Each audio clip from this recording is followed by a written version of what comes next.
Constellation, Last Stand Media's conversational podcast, is brought to you by you.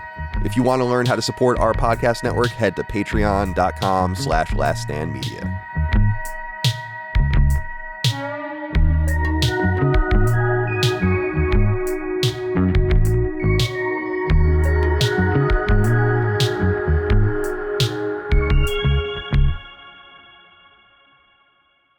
Welcome back, everybody, to Last Stand Media's conversational podcast, a little show that we like to call Constellation. We're happy to have you back. Listen, you keep showing up, we'll keep showing up. That's the deal.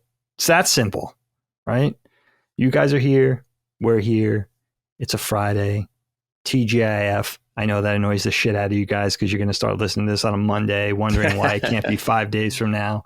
Listen, keep complaining. We're going to keep doing it on purpose. That's the whole energy of this show. Antagonization. Antagonizing. I feel like that's our whole company. That's the whole vibe. That's LSM. You're right. That's why Brad's here. That's right. Yeah. That's true. In a nutshell, I like it. Listen, I think that's what they signed up for. And that's what you're going to get. And we're going to deliver time and again. I'll tell you guys, in the spirit of ball busting, tell you guys a little thing I do. I do this all the time, but I always forget to mention it. You can see my door back there in my office, studio, whatever you want to call this space. I always leave it unlocked because although my family knows for years I record 1 o'clock-ish on a Friday, I just know one of these days they're going to forget and somebody's going to walk through that door looking for me and they're going to be so embarrassed. Now, it happened once to Helene years ago on Knockback, and she was mortified. And, of course, we kept it in. It was right when Knockback went from audio to video, so it was perfect timing. But I'm always kind of rooting for somebody to forget and walk through that door because they'd be so... It'd be awesome. I need it. I'm here for the embarrassment, right? So who knows? That could be a little extra perk to watching today. You never know who might walk through that door and embarrass the shit out of themselves. Either yelling at me or asking for something. Or both. Yeah. Could be both things. Right? Could be both things. It's good stuff, Dagan. My dad just appeared in Summon Sign the last episode. Did he really? Yeah. Your dad did the boss move of like peeking through the blinds before he opened the door. And I'm like, yes, that is my dad exactly knows what's the up, move. dude. Yeah. He knows what's up. So he didn't full out embarrass himself. No, he waved at the camera too. Oh, we were thrilled to see him, by the way. People were like, he's a jorts guy. Everyone was really amped up about the jorts. Yeah. Hell so yeah, it's a cameo. That's just like a straight up cameo. Yeah. See, I like that. Why not? You got to have that little extra juice. Yeah. In the Every show. once in a while. Keep them on their toes. Yeah, keep it. It's like a special appearance on a sitcom. You never know what you might get. We needed some canned laughter on the pod, whatever, the Zoom thing here. That needs to be one of the sound effects because it's rare, but it should have been like the can to the clapping. Like, there's Bob Saget. He just walked in. Like, that's what we needed. That's exactly what we needed. I have sound effects on here, as you know, Micah, from me hitting them on accident. Oh, you got the soundboard. But I can't hear them. I have no idea what they are. Oh, so you can play. Like, for example, I'm going to hit this. I don't know what it's going to play. Okay. Let's see. Did it play anything on that one? Nothing. What about this one? Okay, that was like a little sting, like ding, ding, ding. Okay. You gotta label that one. That's a good one. It's like the Jaffe sting. Yeah. Right? He does that. He has the sound. Now, I didn't know. Yes. Can Jaffe not hear what he does as well? I don't know. I think he can. But for some reason, I don't know how to set it so I can hear it as well. Oh, okay. Because it was I think like one of your first episodes. It was the first episode. And Dustin, and Dustin accidentally leaned one of his like One Piece figures on the Zoom when he set it down because he was doing like a little show and tell. And then he set it down on his desk, didn't realize it was pressing a button and the sound effect was just playing over and over and you guys couldn't figure out where it was coming from. That was the very first episode. That is amazing. That was so funny. And Colin's like, you guys don't know what that is? And Dustin's like, no, I know the song, Colin. I don't know where it's coming from. Oh, no. It was so funny. Yeah, that was good. I kind of love shit like that. I think you cut it originally but pasted it at the end so everyone knew what happened. Mm-hmm. I love it. Well, I just demand they leave that stuff in if there's anything like that. See, as a podcast fan, like think of the things you guys like to watch and listen to, right? Yeah. Don't you love that kind of thing? Yeah. Oh, yeah. You want to see a glimpse behind the curtain. I love that kind of shit. Yeah, absolutely. Right? Outtakes, but leave them in. Yeah, right? a little 100%. peek behind the curtain. Yeah. Getting to see a little thing, getting us all caught off guard. The audience loves that kind of stuff. Yeah. AI can't give you that. AI can't give, well, Not yet. not yet. Next week. Giving time, This is bespoke. This is a bespoke thing made by humans, right? It's like That's right. That's the proof. Listen, let's go around and say, this is a wholesome group today. Can I just say that? Oh, This is a delight. It's not always a delight. It's always fun. But when I'm looking at Gene and Jaffe and I'm like, I'm half excited and half mortified. yeah. What are That's these a whole freaks different going to energy. do this week? I'm just terrified. Oh my God. Yeah. Kids say the darndest things, hosted by Bill Cosby. It's Jaffe says the darndest things, hosted by Dagan. So does Gene, for sure. It's true. Yeah. It's like having kids, like when I had little kids in church. Yeah. You'd never know. They might behave and they might just yell out at the wrong moment. Yeah, it's a dice roll. It's a dice roll. Not with this group. This is actually a pleasure. And I don't, it could still get a little chaotic. It's going to go off the rails. I mean, Micah's here. Mm-hmm. You never know what could be said. True. Micah is secretly the most chaotic member. Oh, there's no secretly, not so secretly. Micah, you are an insane human being. I'm on a show with you every week. There's no one like you. Oh, well, thank you. Michael, let that be your intro. Yeah. Where do you take it from there? We're saying hello. Welcome to the show. Thank you. Buongiorno. Actually, so if you guys know Maddie, he's always talking about that traditional medicinals throat coat tea. Yes. And well, recently I've been on the traditional medicinals train, but it's the lemon ginger digestion support. Oh. How's that working? So it's great. Actually, I've just been having a mug of it after dinner time. For the audience, most of you guys probably know I have like chronic acid reflux, and is well managed these days. Okay. But I just had recently not been feeling great at nighttime specifically. And so I used to drink ginger tea a lot when I was first diagnosed. So I'm back on the ginger tea train and it's working great. I just have a glass of this after dinner. But this is, so now this is our tea. Maddie has throat coat. We have digestion support. Yeah. Well, tea is, I was going to ask initially, now does Maddie do it because he's always on the mic? It's a podcasting voice thing? I believe so. Okay. He often drinks it on the shows, I believe. Yeah, he'll give tea. Like a shout out to whatever mug he's got, with the tea in it. But you're doing now, that's a dual purpose thing for you, Micah, because you're doing it for your digestive sort of ailments, but can't hurt the throat, right? No, I'd say not. It's cozy.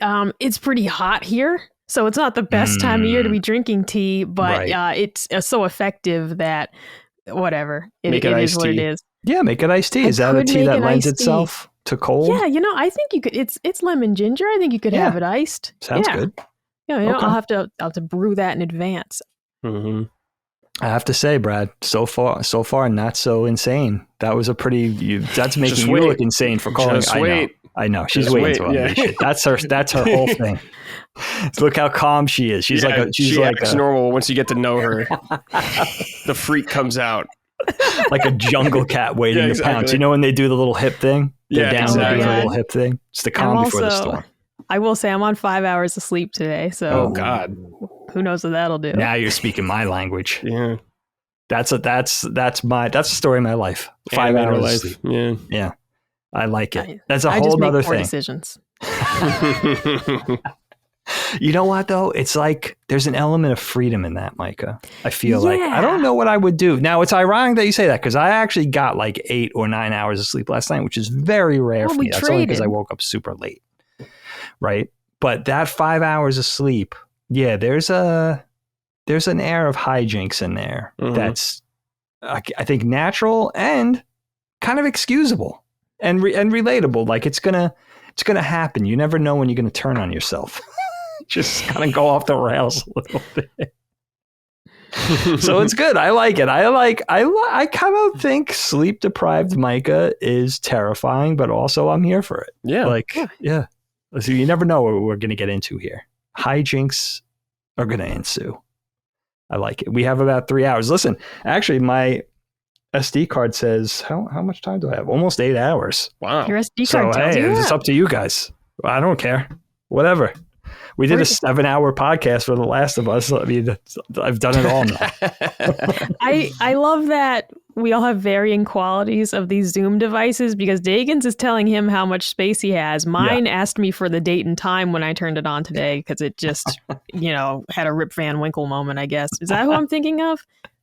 That's that's right. Yeah. Is it Rip Van Winkle? Okay. No, it's not Rumpelstiltskin. There it is. Okay. It just decided it didn't know where he was and what year it was. Why would that be Rumpelstiltskin?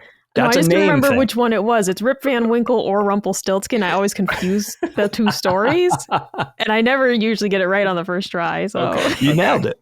You got it. It's if I'm being honest, I don't know who Rumpelstiltskin is except from like the Shrek movies. I think he's in one. It's close enough. Look at that little tip of the little segue. Yeah. We'll get there. We'll get there. I see what you did there, Micah. Oh yeah, we'll get there. It's totally intentional. Speaking of segues, Brad, it's good to have you on the show, my dude.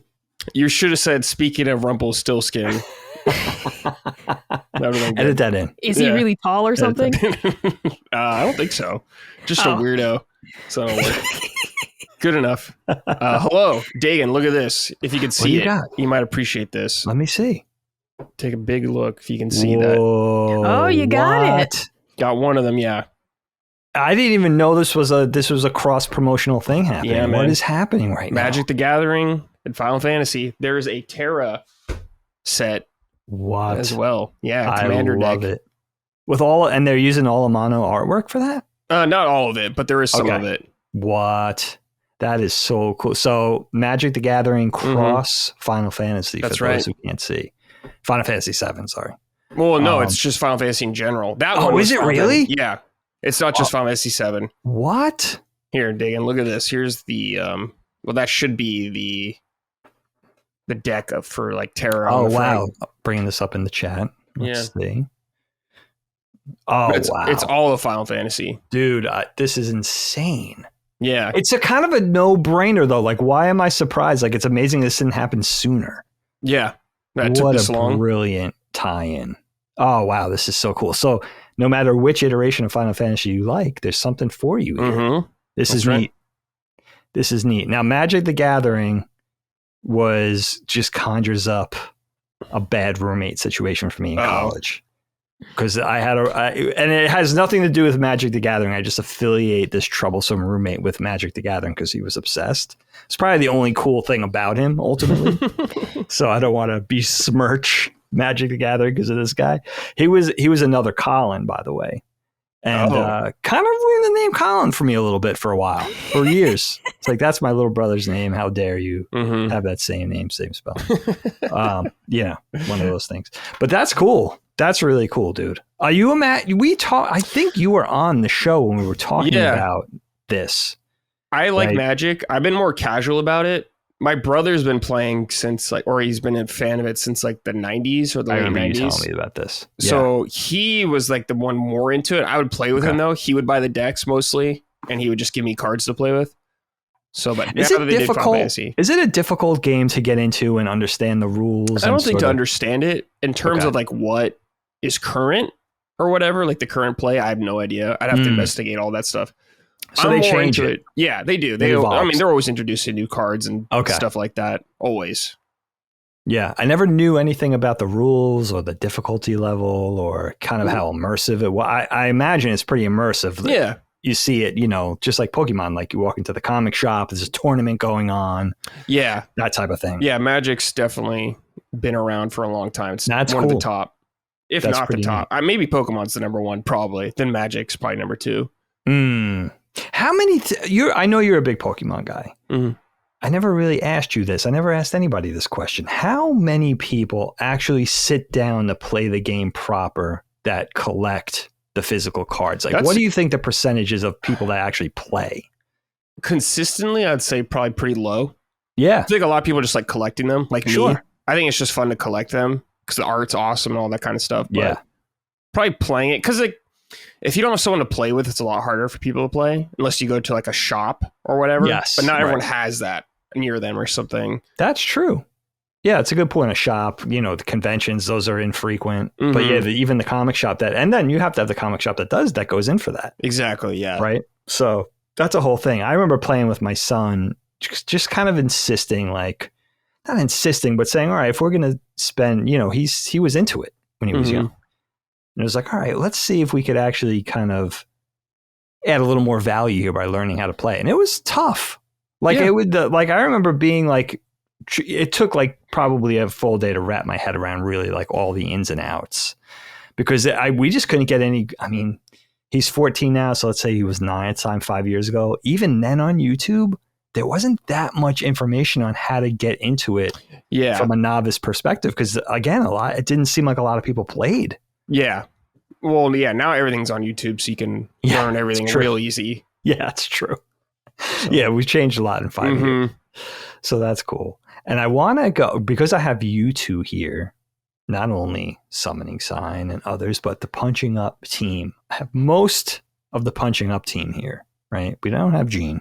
But I got to check in with you guys on the Switch too, but we'll do that later in the show going out, because I'm eager to find out more. I've been largely out of the loop.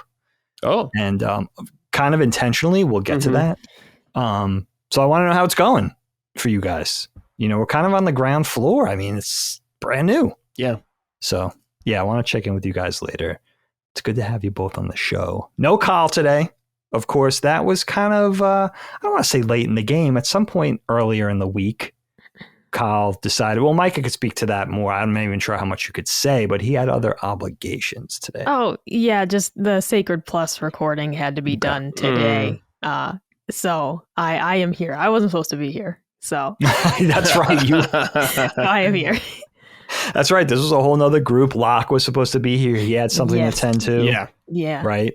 So that kind of sucked, and we wish him the best. And he was on. Was he on last week? He was on recently with you and Maddie, I think. It was a week. Yeah, maybe it was two shows ago. Yeah. The 30th. So it would have been nice to have him back, because the comment section in YouTube was ridiculously obnoxious with how good of a storyteller is. Yeah, we know, God, we know already. It's like every comment. He really is, though. Yeah, he is. He really kind of holds you entranced as he's telling the story. Then you realize, it's like, wow, that guy's a hell of a storyteller. He is, yeah. Besides just being like a genuinely appealing human being, that helps. Yeah. So it changed, but look how it worked out. Things work out, my friends. Right? We got a few topics for you today. Wholesome group of people. Possible hijinks in the making. We'll see. Right? We don't want to put too much pressure on Micah for hijinks. I think it's just got to happen organically. You got to just let it happen organically. It'll happen. Stop talking about it. And Micah, I think I'm going to put your topic at the start today, if you don't mind. This is a good one. Yeah. One of those topics. It's like, all right, I don't think we've talked about this before. No, I checked the spreadsheet that the lore master, James Solar, keeps for us. I didn't see anything that hit on this keyword. So, my topic is just foreign language, whether you like took classes in middle school like I did, or high school, maybe you had to take them at the college level, or even just did you try to learn a language later on, as I also did and failed. So like starting for me, in middle school, we had Spanish class for 7th and 8th grade. My excellent teacher, Miss Libby, she was just one of my favorite teachers that I ever had. She was really great. She was really funny. She loved Lost. One of like the number one things I remember about her is that when Lost was on, she would sometimes get a little distracted, like recapping the episodes with like, there was a couple kids in class who liked Lost, and it would be like, don't interrupt them, because they'll spend 15 minutes talking about Lost and we don't have to do work. I love that. and she was just a really great teacher. I was in the Spanish club after school with her. I don't even remember what the point of it was. Like, we had a Spanish club talent show one day. I truly don't even remember like what the point of Spanish club was, except to hang out, I guess, with Miss Libby. But it was fantastic. I really liked it. I was not very good at Spanish class. I struggled the most with pronunciation, as you could maybe guess would be the case with my weird Mass accent. And I did pretty well with like reading and, like the assignments. But whenever it came to pronunciation, or she'd have us do like little conversations with her, I never was very good at that part. And I hoped that I'd get to continue learning Spanish in high school. My sister went to a different high school than I did, and she did several years of Spanish and became pretty proficient. But at my school, being a trade school, you didn't have access to Spanish class, I think until 10th or 11th grade. But by the time I got there, the Spanish teacher had left for another job and they never rehired him. And so I never got to take Spanish in high school. I never got to take any language in high school. And that was kind of it for a while until I started working at the IT office. And at the IT office, we had one Spanish-speaking employee. And so he would always take the calls from employees who spoke English as a second language, just because, you know, these are people who they speak English. And they can obviously like do the functions of their job, but the technical terms when it came to troubleshooting a computer were the ones that it's like, you know, they hadn't mastered yet. Got that. So it would just be complicated sometimes with some of these clients who spoke English as a second language when they weren't understanding some of the technical things we were asking them. And I felt bad, though, always passing them off to this one person who spoke Spanish, or especially if he was out that day. And we really would sometimes be stranded, like, you're going to have to come into the in-person, you know, support center because we just can't make this happen over the phone. So I tried to learn Spanish on like Duolingo, the app where the owl gets angry at you if you don't do your lessons. Psychopathic owl. And I just really failed at it. I really just didn't have whatever it is that's required of a human to be competent in another language. I don't have it. And so I gave up on Spanish. Once again, the pronunciation was like the worst part. And of course, speaking to people over the phone, that's the whole point. So I gave up on that. I really didn't try again to learn a foreign language until Colin and I were contemplating going to Japan. And I want to say full stop, I did not expect to learn Japanese. Okay. I don't want a bunch of comments being like, I can't believe she thought you could learn. I didn't think I could learn Japanese. I thought I could maybe learn to identify a few tourist words like hotel and airport, chicken and beef, you know, because Dustin's wife, Holly, had done that prior to their trip to Japan. She made sure she could recognize characters for like train station, you know, subway, like that type of stuff. And I failed even worse at that. Like it was just obviously like going from English to a language that's like character based like that is tremendous undertaking. So difficult. But just the numbers, like just trying to learn like your numbers 1 through 10, I was just like, I don't have this. Yeah. I don't have this. I think that would require an actual tutor, an actual person guiding me on this, because Duolingo tried his best, but it was impossible. Right. So like all the characters looked identical. I learned nothing. Yeah. I felt like if I expended any more effort, I may perish. So I gave up on Japanese. I'm also gave up on going to Japan. I really don't want to at this point. Really? So, Why? Not just because of that. Oh, it's a flight. I don't want to do the flight. Yeah, the Colin flight's kind of freaked me out about that. So that's a high cool. bar. You know, people get mad about it. But in this age of the internet, I love watching tourist videos. I love watching people, oh, that guy, here's a video of a guy going to Akihabara. Great, I'll watch it. And I know it's not the same, but you know what? It's kind of good enough. Like, it's kind of good enough. I watch Paolo in Tokyo. I love his videos about like the food and everything and Japanese office life. And I got to tell you, it's enough of a taste of Japan. And I'm kind of like, I'm cool with this. See, that's Colin's exact. Colin's exact sense. Like I could watch Anthony Bourdain. He did it. Well, right. And Colin has traveled more than I did. He has been to Japan. He has been to Europe. That is true. So I don't feel like I'm holding him back because he already did all this stuff before. Oh, you're not holding him back. He doesn't want to go anywhere. No, he just doesn't want to. Yeah. Well, he's brought it up a couple times. Like, I think I want to go to Japan again. I was like, you and Dustin and Holly, you can have a great time. I was like, next time they go, I was like, bring Brad. I don't care. I was like, but I said, I don't want to go. I'm not into the 16-hour flight, you know, not anymore. So that's really it for me. I have not tried to learn language since, especially now I have zero utility for it. There's nothing and no one that I need to speak to currently who does not speak my own language. But I want to throw it to you guys and discuss if you had tried to learn a language, whether it's in school or just for your own personal edification, Bradley, I want to start with you. Mm. Have you ever tried to learn a language? Did you have to learn one in school? I didn't have to learn one in school. I considered Japanese just because for my job, for like gaming and stuff like that. And there are times we have to deal with people in Japan, and it would just make it a lot easier. But it was just kind of like, this is not the right time. This is too much for me to like really dive in. It's because it's like you have to be very consistent and takes a long time. And I was like, this is just not the right time. It'd be cool one day to learn that or something like that, because it would still be helpful even today. But I don't see it happening anytime soon. There's other skills I could probably improve on. I'd rather do first than Japanese, but it would be cool. I'd like to do that, because I do envy people that could speak multiple languages. Like Lockmore we brought up could speak like 4 or 5 languages, I think. Wow. I don't know if I knew that. Yeah, he could that speak. Is insane he went to like an international school or something. He told me. So cool.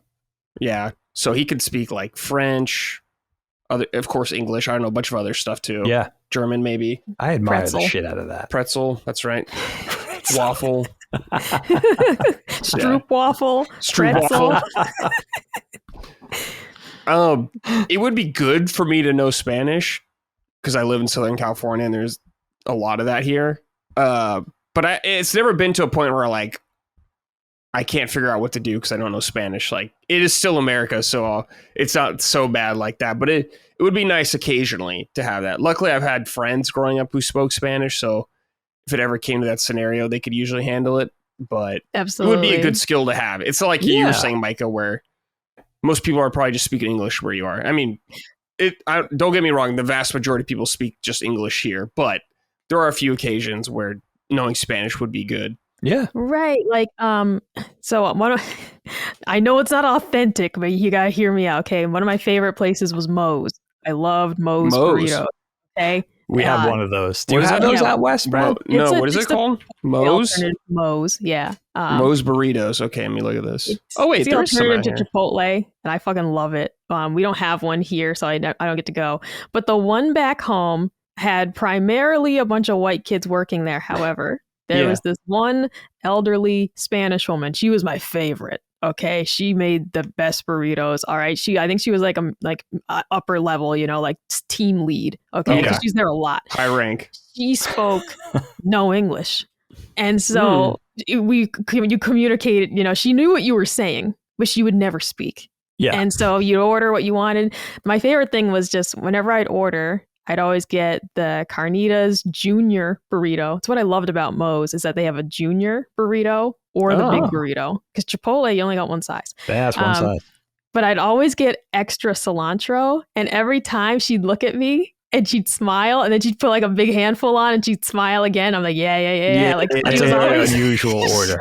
Like, she approved of me for getting the extra cilantro. And then she'd pass it off to someone else to actually like ring me out. But it was like, this is an example of if there was no one else in the store and she was the only person in there, it's like, I'd never heard her speak. It's like, I don't even know if this woman does speak English. She's mute or something. Or like, that's the thing, like, it's like, I don't even know how we'd communicate if there was like a problem with my card. Or something. Yeah, right. So it would have been nice to know a few words in Spanish besides like, hola. All I need is like pollo for chicken. That's about it. Exactly. Pollo. Yeah. I like Carnitas, cilantro, pico. Because that's everything I got. Yeah. I think all the best taqueritas, though, that's like what you get. Like, there's the language barrier. They just speak delicious. That's all you need to know. Yeah, that's all you got to know. They're going to give you delicious just the food. Yeah, that's all you got to know how to do. Yeah. Then you're good to go. That's it. Absolutely. I do often too. So the nail salon that I go to is run by this really nice Vietnamese family. And I mean, first of all, they do top tier work. They're excellent. And they're all super nice. But that is a language that just fascinates me because this, like, Vietnamese specifically, if you haven't heard people speak it, it is, I mean, I don't know how to say this without sounding like harsh. It's all noises. Like, they are things I could not replicate. Like, this manner of speaking is fascinating to me because we have a lot of harsh sounds like T's and stuff like that. And their language is all, mostly these like soft round. They feel like round words. Okay, Yeah. like the only way I can describe it is Chubby like words. these are like, these are just round, like throat words. It's just so interesting to me, and I don't even know how you would begin to learn to pronounce any of it. That'd be tough. Like as an American, like English speaker for my whole life, I'm like, this is fascinating. I love hearing them speak it, and I hope they're being nice to me. But just because I'm like, oh my God, like none of these sound like words. Yeah. Like you listen to like Japanese, for example. Obviously, we play a lot of Japanese games, and when they're like nani, and it's like, yeah, I could say that. Right. Mhm. I could say that, but when I hear the Vietnamese woman, speaking, and I'm just like, none of this is like I couldn't replicate any of this. I don't even know where the word started and ended. Right. It was just a stream of sounds. Yeah, so different It's so intimidating. than what we're used to. Yeah. Yeah. Right. So, I mean, I just find language fascinating in the first place. And there's also funny things where it's like German, for example. There was a post of this German game show, and it was a show about doing things as quickly as possible. But you could actually understand a lot of what they said because they had so many words in common with us. It was like, oh, you actually watching this and knowing zero German could actually parse out a good bit Few words, of what they were saying. So like the shared languages too, when you unexpectedly are like, I know what that guy said. I don't speak German, but I know exactly what that guy just said. That stuff's cool too.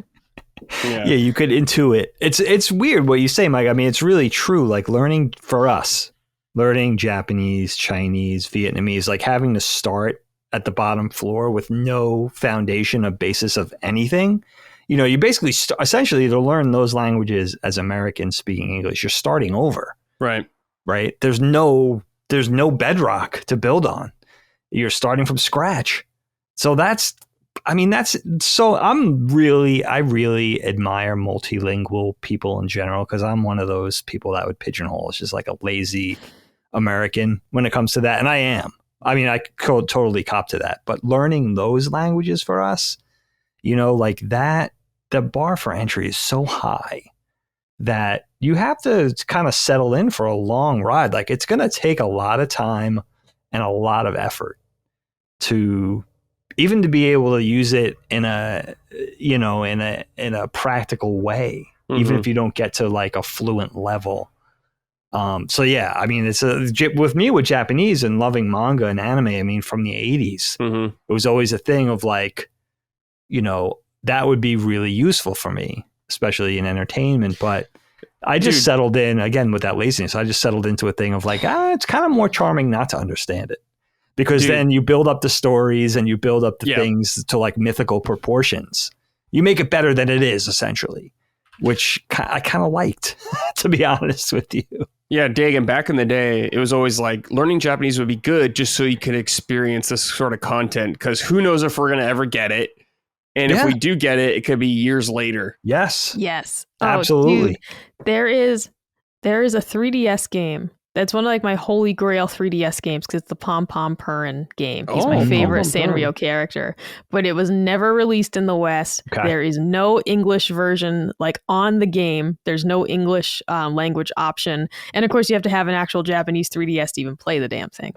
And so it was like, man, I never bought a copy. It wasn't super expensive or anything, but I was like, I literally can't play it, can't read it. There's probably a useless patch you could get for Maybe a patch.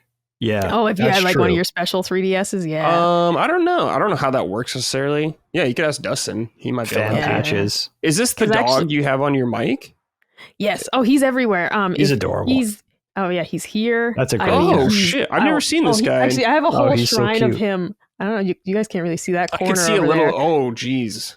Yeah. No, that's not even all of it. My desk on the other corner, I have a Pom Pom Purin like cuckoo clock. I got a lamp. I got a desk organizer. You're a Pom Pom Purin fanatic. Oh, he's my favorite, because I was a huge Hello Kitty fan as a kid. Sure. Yeah. And then as an adult, discovering that there was more characters, I was like, oh, holy shit. And he's my favorite. Is he wearing a beret? I love him. Yeah, he wears a little beret. Sometimes. Because he's made to look like pudding. He's made to look like flan. Because Purin means pudding. So he's pudding fan. Pom-pom pudding. Oh, I never knew that. That's so cute. Yeah, so he's made to look like a little flan, the yellow with the brown, like the chocolate on top of caramel. I get it. But, so he's my favorite, and I always wanted to get that game and play it. But there's also like a Sumiku Garashi game that was never released here. I also love those characters. And again, can't read it, can't play it. Yeah. It's just useless. Mm-hmm. Yeah, that language barrier. And that might have been like the 3DS-ish era might have been that last era, like Brad's saying, like where before there was a promise of like, this is certainly, given the popularity, it's going to be translated. Yeah. That was like the last era where it was like, there's no promises this is ever going to leave Japan or have an English language version or a patch in Europe or whatever. Yeah, man. Especially in like cool the era. 90s. So much of that, dude. I think about like all those Sega Saturn games, because Sega Saturn was like huge in Japan, just not really here. So they got a bunch of stuff we didn't get. So we missed out, man. Oh, that was, And there's something really cool about that. Like the chart. And again, like things like the Saturn, like they found a little niche audience in American cities. Like the kids, I remember the kids in Philly when the Saturn came out in the mid 90s-ish, when I started college. Like there was a little community because they already loved fighting games and they were already hardcore anime people. So you could go to Chinatown in New York or go to Philly on Chestnut Street and there would be a little fan community that knew about these things. But if you go to the suburbs, it didn't exist yet. Right. So it was kind of a really charming period. But like you make a good point, Brad, there are fan patches you could emulate. And then, somebody, even if it's an amateurish thing, you could probably find some amateur patch to at least understand, to be able to play at least, even if it's not completely accurate. Years ago at PAX East, I bought a Japanese copy of Yakuza Ishin because this was before it was localized. And I just wanted to own it because I'm a big Yakuza fan. But at the time, there was a PDF online where someone had translated it all. So you couldn't actually play the game in English, but you could follow along on your laptop to what they were saying. And it had all the menus laid out so you knew what you were choosing.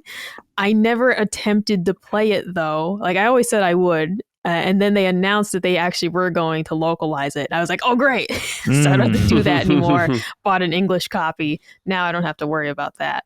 But that was something I bought. And I was like, oh, yeah. I'll use the fan translation. Sure. And then realizing how long of a game it was and how big of a commitment that really was to follow along on my laptop for every cutscene and keep my place and make sure I didn't get lost. I was like, not loving it. It's a lot. Pom Pom Purin's probably a little easier.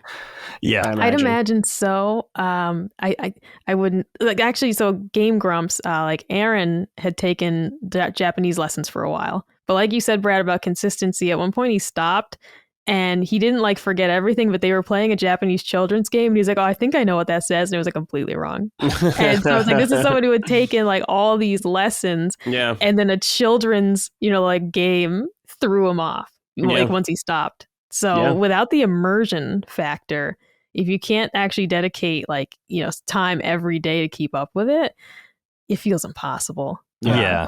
Our model just isn't right either. Like I learned about years ago, I learned what they do in Japan. Typically, I don't think everybody does it, but you could elect to send your kids to school normally in the day. They go to school in Japan, they learn all the things. And then in the evening, they go back to what this thing called they go to this thing called a cram school. Oh, yeah. Where it's like a curriculum based thing where they're learning the lessons, social studies, science, math, but they're learning English.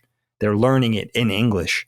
So essentially they're learning English while they're learning the curriculum on top of school. Yeah, it's a lot. So they're going to night school essentially from, 3 years old up if you elect to do that. And it really, and they say, when you're a kid from ages whatever to whatever, you have that sponge thing where you can just learn it easier. And so all these kids, by the time they're in high school, they're already fluent in English, as well as Japanese, obviously. And they have all the normal curriculum based learning as well. It's very smart. That's why Japan leads the world. I mean, along with who else? Who's the other country? Finland, South Korea. They lead the world in education because that's their strategy. And it's so smart. I just don't know why, if we're the melting pot, quote unquote, right? I know this is a very topical conversation for what's going on right now, especially we don't have to get political, but if we're the melting pot, shouldn't that be the thing here too? I mean, it would make sense. Maybe, yeah. Right, for the model. The United States is a huge country, I guess, maybe like that. It's a lot bigger, that's true. Yeah, and it's yeah. spread out pretty far, I guess. I don't know. Because when you think of Europe, like, they're dramatically different countries, like, right next to each other. Exactly. Like, we have states, but, you know, it's still American and stuff. Right. I don't know. Exactly. When we talk about, like, the American, like, laziness to learn a language, but it's because I can go 6 states over and they all speak the same language. What you speak, Lockport leaves his country's border and he's in a place that speaks a whole other language. It's very useful to speak French and all these things. But for us, this country is huge and you go from corner to corner and everyone still speaks English. So it's like the laziness is definitely a factor because I don't actually have to learn anything for all the vacations I've ever taken in life, because I've never left the country. I've only ever had to know English. I've never been in a foreign country and had to try and figure something out. Like it really is just not necessary here. No, you're right. Excellent. But it's not actually necessary because I've never left the country and this whole place speaks English predominantly. It's a good perspective. It is. It's like me going from Pennsylvania to Jersey. They speak one thing. Then I'm going over to Ohio. They're speaking another thing. So then your hand is forced. You have the incentive to learn, but the way it is here, it's very important perspective. I think that's a really good point of view that we forget about. You know what I mean? Yeah. It's like I could go from here all the way to where Brad lives across the entire country, and every point in between, there's never going to be a language barrier. Right. All the signage, like everything. It's like you don't have an issue anywhere. You might have an issue with pronunciation. You go up to New York and they have all the Native American inspired names. Okay. And you may have some issues pronouncing some of these places you're going to, but you can read that sign. You can figure it out. Yeah. That's a good point. Be like, hey, you want a pizza? And I'm like, no, I want pizza. Pizza. I want a pizza pie. Yeah. We get to make fun of everybody's accents and their regional cuisine and everything like that, but we still could, we have the best of both worlds. We're very lucky. Although, that's actually a funny thing because I saw, is it Texas where they call everything Coke? Like they'll say, do you want a Coke? And they mean soda. So they'll say, do you want a Coke? And you'll be like, yeah, Mountain Dew. You know, like, but they're not actually offering you a Coca-Cola. They're offering you a soda, and which one do you want? I never they knew call that. it all Coke. I think it's Texas. I think like the Midwest, they say pop. Pop is a big thing. It is weird. That is weird. I'm going to look up where they say that, Micah. Yeah, I saw that on social media. And because it was just talking about the regional differences, and that one surprised me the most just about Coke, because I was like, that is a thing though. Yeah, like even like a Coke is a thing, a cola is a flavor of soda. It's like Kleenex, I guess. When someone goes like, "Hand me a Kleenex," right? It's like a catch-all. So this says in many parts of the southern United States, any carbonated beverage is referred to as Coke, even if it's not Coca-Cola. This usage is most common in states like Georgia. That makes sense. Coca-Cola is based in Atlanta. Georgia, South Carolina, Mississippi, and Texas. So you got it. Right. Interesting. Yeah. I never knew that. I spent a lot of time in Atlanta too, and I never noticed that. That's interesting. Well, because we're just like, I'll have a Coke. Yeah, I'll take one. Like, if somebody offers me a Coke, that's the soda I'm going to order anyways. So I'm like, yes, please. It works for me. That would totally work for me. Unless I wanted a ginger ale, then we're getting into a problem. Oh, I love ginger ale. It's got to be Canada Dry, though. Oh, so good. So good. It's the only Canadian thing I like. It's not true. It's not true. I'm sorry for busting balls. Got it. The other thing, Brad, do you remember the commercials for Muzzy? The language learning, that weird French monster? Muppet thing. Yeah, I don't know it. I remember Muzzy. Yes. So when we were kids, there were these VHS tapes that you could beg your parents to order, and it was called Muzzy. And because you'd see the commercials on TV, and they had a couple different languages to choose from. He was quite scary, in my opinion. He's frightening. It was like pre-Dora the Explorer. But you had choice, of course, and it wasn't just on TV. But I remember being really jealous because my sister, she had a different teacher. It would have been either like first or second grade. Okay. And they got to watch Muzzy. And I was like fucking pissed when she Never heard comes of home and this. she's telling me, oh, we watched Muzzy today. And I've actually never seen a real episode of Muzzy because I had a different teacher by the time I rolled around to second grade. Yeah. And she didn't do that. Yeah. And I was livid. And I should like look it up. Muzzy in because I never got to Gondoland? watch him. Yeah, Muzzy in Gondoland. It's British. Yeah. BBC. It started in 86. Why did I never hear of this? But there's a CG version that came later. Apparently, this was like hand-drawn cartoon. no. That's the one we remember. Yeah, these are the CG. commercials that I commercial, remember. the link, yeah. Oh, I Yeah, know. Muzzy's a weirdo, dude. He's a weird dude. He looks. He's the big green British? dude. Yeah. Apparently, it started as a kid. Yeah, it started in England. It's like mid 80s. Is Muzzy still a thing? I like this. Developed by BBC, Muzzy has a 30-year history of success, teaching millions of children around the world. Wow. Yeah, he's frightening. He's got the jaundiced, like yellow eyes and everything. Yeah, he's horrific. I wanted those VHS tapes just because, as any kid, who grew up in the 90s will know, you wanted whatever was on TV. Whether it was that sponge paintbrush that you dip into the rainbow paint and you do like the one sleeve, and it's like, Mom, how are you not buying that for me? Or it was like the fucking sock'em boppers. I always wanted those as well. Oh, yeah, I remember those. Dude, I still sing the jingle from the commercial sometimes. I've always wanted those. Sock'em boppers. Yeah, I don't know. Man, a pillow fight. Yeah. I wanted those so bad. Moon shoes. You're not gonna let me break my ankle in these. I remember moon shoes. I remember moon shoes. Yeah. See, I was but too old for Muzzy this was guy. in that tier. Muzzy is. Yeah. Zoo Pals plates. Do you remember Zoo Pals, Brad? Zoo Pals? No. Yeah, I do. Zoo Pals make eating fun. Yeah, what was the Muzzy. magazine? It's like a zoo Oh, thing. Zoo Books. Zoo Books, that was it, yeah. I had the knockoff ones. I don't remember what they were called. My mom didn't sign us up for Zoo Books, but we got these like pamphlets about animals. And at one point, though, we had like this binder full of them, and she kept writing cancel and sending them back, and they kept coming, and then they'd send us bills, and she kept writing like stop, like no all way to caps, like stop no. And eventually we moved, and I'm pretty sure that's when they stopped. But we had this like entire oh my god, we had this whole binder of those things, and like we could not get them to stop arriving. That's hilarious. That's really funny, dude. Yeah, Zoo Books is still around, apparently. Really? Still going. Wow. Yeah. Dude, it makes sense why you love QVC so much now. Yeah. It all makes sense. Yeah. I just ordered some shoes the other day from QVC. I fucking love the Q, man. It's great. You are an old soul. Yeah. You really are. Well, when the joke is that when my family would start misbehaving, and by that I mean talking over the television, I would switch it to QVC. Because like if they were talking during whatever show I had on, I'd put on QVC, and my dad would be like, turn that off. I'd be like, well, stop talking, and I would leave it on. I liked it anyways, but I would leave it on until they settled down, because it's like, I'm trying to watch Hey Arnold and you guys won't stop yapping. That's a good strategy, though. Get out of here. here. Very smart. Nobody wanted to watch QVC with me. It's so good. It's so good. I don't know how you don't love it. I was watching it last night, actually. So long. Oh my God, Dagan, it's excellent. I mean, I haven't seen it. These days I order more from HSN, but I like QVC better. They're just more expensive, I kind of identify more with HSN, but QVC has the better hosts, if I'm being honest.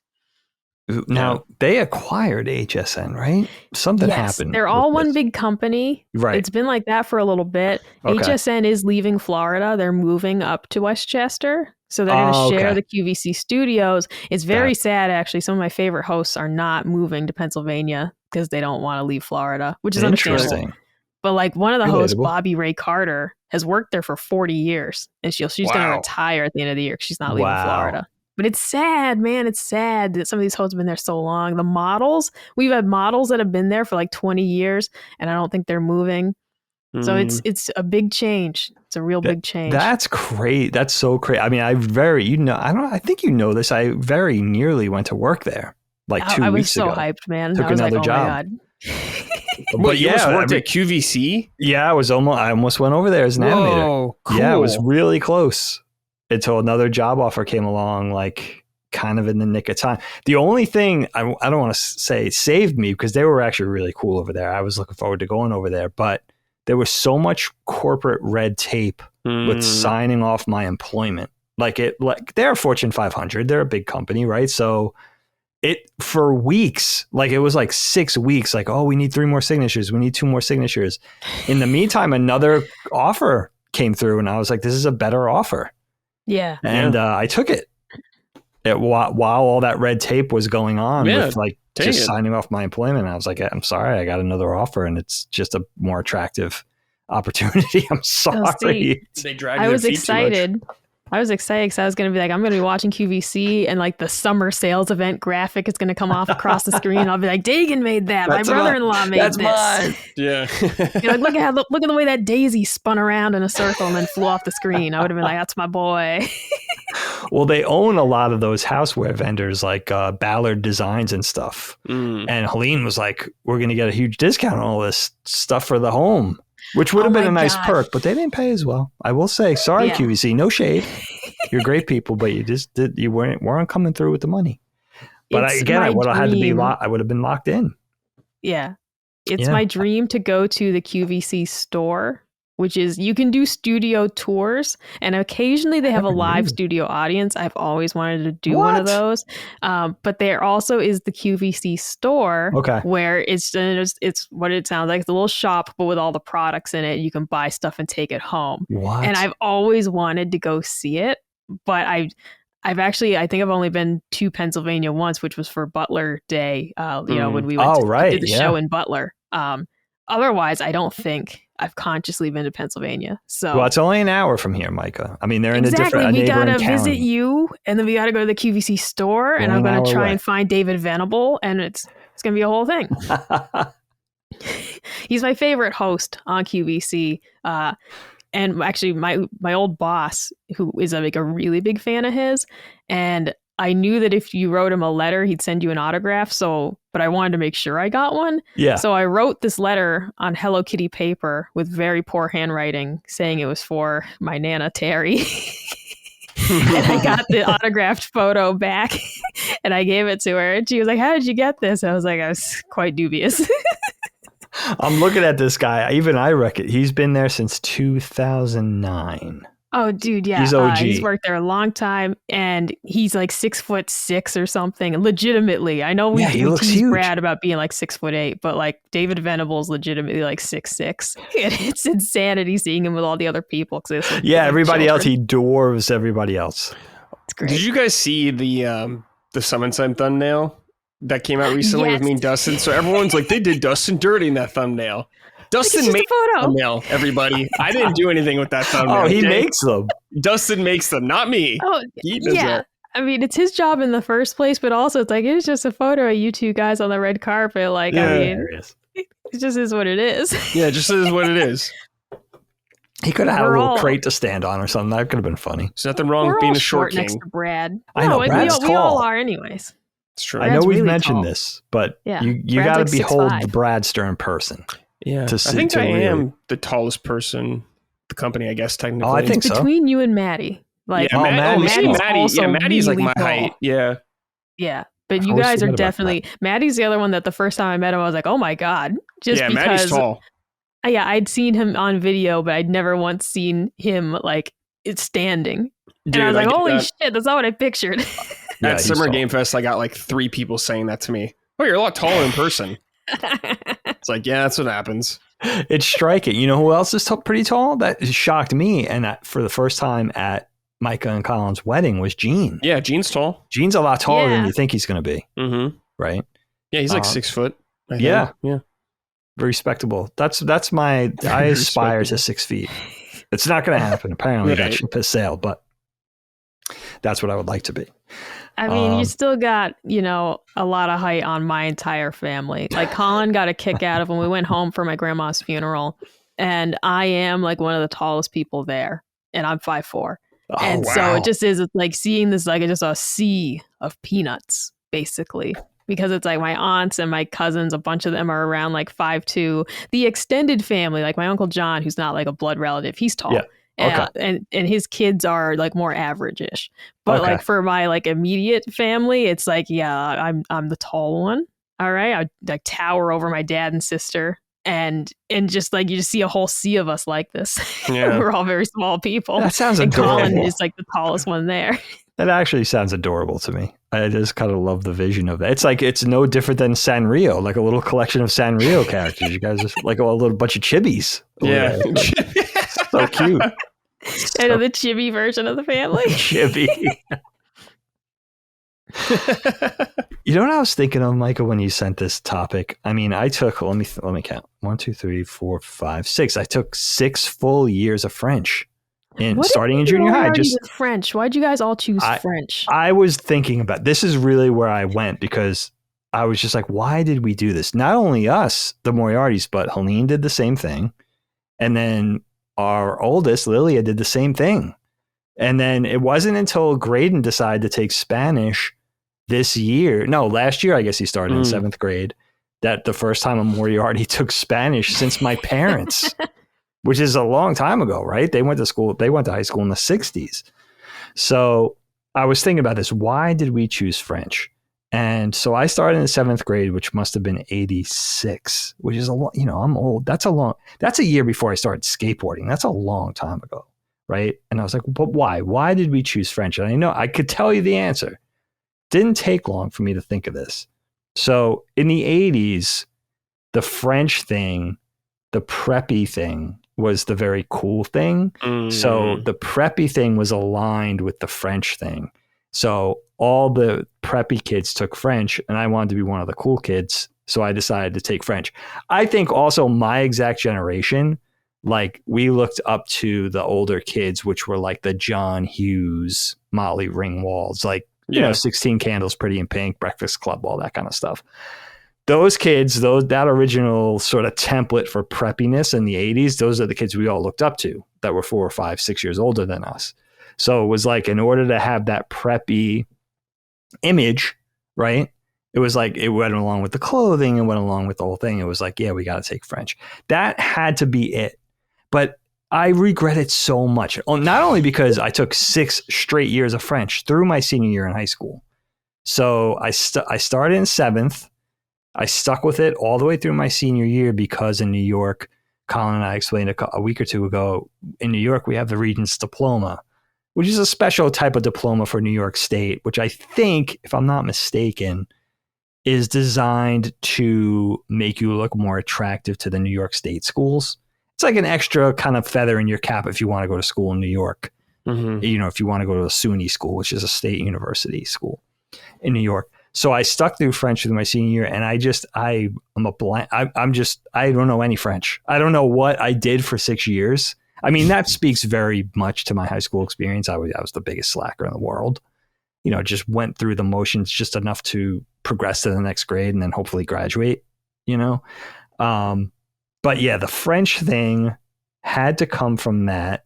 But I regret it because thinking about Micah talk about Spanish was a reminder that all the Spanish teachers were easily the coolest teachers in school, starting in junior high, which is still the case, by the way, for my kids. Like my son's Spanish teacher in junior high loves him. Like they get, and he loves her. Like they get along amazing. It was like the Spanish teacher was always the cool teacher. So why would you not go in for Spanish just on that basis? Oh, right? They're probably easier. They're going to grade easier, right? It's an easier language to learn, I would argue, even though for me it wouldn't be easy, right? So I don't know. I think I messed up for sure. I literally, part of why I chose Spanish, because we had a choice of Spanish or French in middle school. However, the French teacher was a very nice woman, but her classroom legitimately smelled like cat food. Ew. And that was why I didn't pick it. Like the kids who did take French were like, it does smell in there. Yeah. Like, That's I don't amazing. know what it was about. I don't know if it was that she brought weird food in her lunchbox or whatever, but like her room smelled like cat food. And so I was like, I'm not sitting in the cat food. Someone's got to say something to that lady. Like, I mean, like another teacher or the principal, someone's got to step up and be like, yo. Yeah, you got to kind of deal with that. Yeah. It's like, yo, but worse. Oh my God. I mean, yeah, that school had a smell in the first place. We had a sewage issue in like the locker rooms for like a straight year. And like you just had to hold your breath when you got That's changed not pee. good. It smelled so bad That there, is man. not good. It was because the locker rooms were kind of like in like the basement level, and so there was a funk at that level. And as soon as you went back up the stairs, it was gone. So like they had us breathing sewer gas, I guess. But so the French teacher's, cat classroom was like the least of your worries. It's like. But yeah, Spanish teacher, she had us watching SpongeBob in Spanish to help us learn. I think she had us watch, was it The Right Year? It was something like Over the Hedge, like one of those random movies, but now I can't remember what year that came out. Oh, yeah. Yeah, that's early enough. Yeah. She had us watch stuff like that in Spanish. That's so cool. You didn't catch any of it really, but it was fun. It was fun to watch Spanish SpongeBob. They're just more fun than, and there's something that I thought was kind of just, an anomaly when I was growing up, but there is a thing that a lot of high school French teachers are French. Like they're from France. Yeah. My high school French teacher was Parisian. Like she was from Paris. So she was, not only did she have the French pride, which is fine, but it was actually comical and like a little bit of that cynical anti-Americanism because of the French thing, which was kind of fun, I think, but a little obnoxious. Yeah. But also hardcore. Like relax. Yeah, but definitely bringing that energy, which is kind of ironic, but also like, of course, like an expert at the language and took it really seriously. So there was no cutting corners. Like you couldn't fool this woman. That was her native language. And Lilia's high school French teacher was the same. She was a Parisian woman, or she was from the suburbs of Paris, I think. But has that same like no nonsense. By the time you're in your fourth year, there's no English. Like you have to communicate in the classroom in French. I don't even know how I ever got to that level because I swear to God I don't remember a single thing. Wow. Of French. In the 6 years, I did not retain any of the information.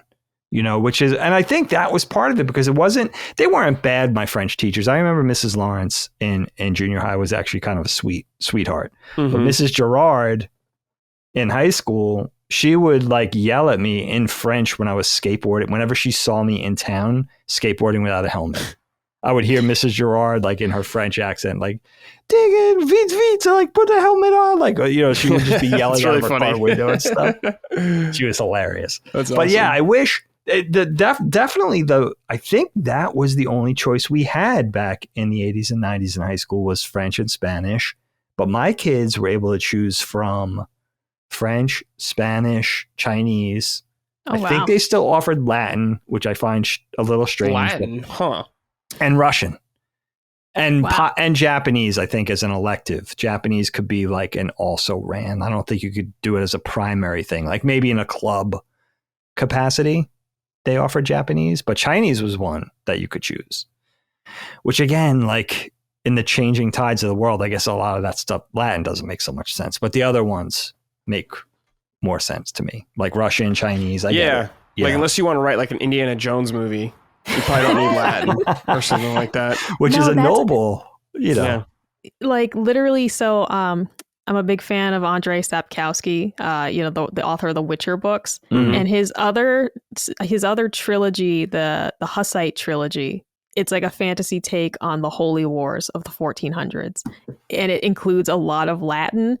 And I had to Google so much because the book did not give footnotes, and I was Googling things like every couple pages, all these, and I was like, damn it, like. I wish I knew like some of this just to pick up a couple words. Yeah, sure. The Latin was not offered, of course, at my high school. But it's like, if I could at least just parse out 3 words, I could maybe get the context. But it'd be a whole sentence in Latin. I'm like, I got no fucking clue what that guy just said. Because a lot of the book, because it's about the Holy Wars, a lot of the book is from the point of view of like the bishops and everything. And they're constantly talking in Latin. And I'm like, speak English. Well, speak Polish, whatever you translated this into. But I was like, please.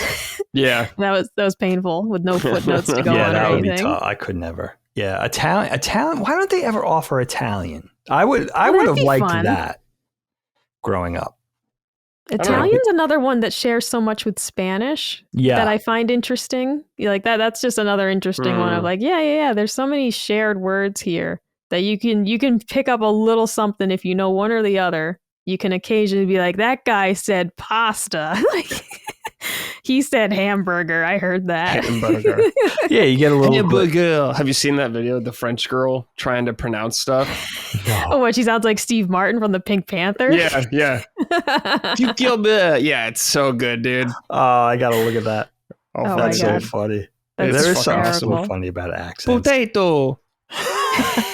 That's it's one of my favorite hockey players, David Pastrnak, was interviewed one time. They were talking about what he likes to do in the off season, and he's from Czech Republic. Mhm. Do they still call it the Czech Republic? Is that still the right thing to call it? Let me from look Czech? it up. I don't know. You're asking the wrong But guy. he was talking about there's a board game that they like to play, and he's like, it's about trading horses. It's like a Monopoly. And my dad and I we love this guy, and we were like, Monopoly, and so like we call it that now because like and then we have a listener in the Discord who said, like, he introduced himself and he said he lived in Czech, and I was like, oh my God, do you know what game they interviewed David Pastrnak, and he said he plays this game about trading horses. It's like Monopoly. He's like, yeah, I know that game. And he sent me a link to it. And I was like, oh my God. Whoa, it's a real crazy. thing. I was having trouble finding it just like on my own, because it's kind of vague. And knowing if I found the right thing in the first place. Oh, and that's so it was so funny. cool to finally see the board game. Like, this is what he's playing. Cool, this is man. the thing. It's cool Yeah. having an international audience like that. That's awesome. That is really cool. Right, That's just you could see how far you're reaching. Yeah. It's amazing. It's amazing to me. No, Someone it is. that It's far fun to away learn listening to stuff. this talking about dumb shit is very interesting to me. Listening to three illiterate Americans who Yes. only speak one language. Making fun of you. Yeah. That's the other thing, though, dude, is like the number one like impressive thing about being bilingual is when you are proficient enough to understand our like weird phrases, like it's raining cats and dogs, like stuff like that. Mhm. That's difficult for people to grasp, of like those just phrases we use constantly that don't actually make sense, but it's just part of the language.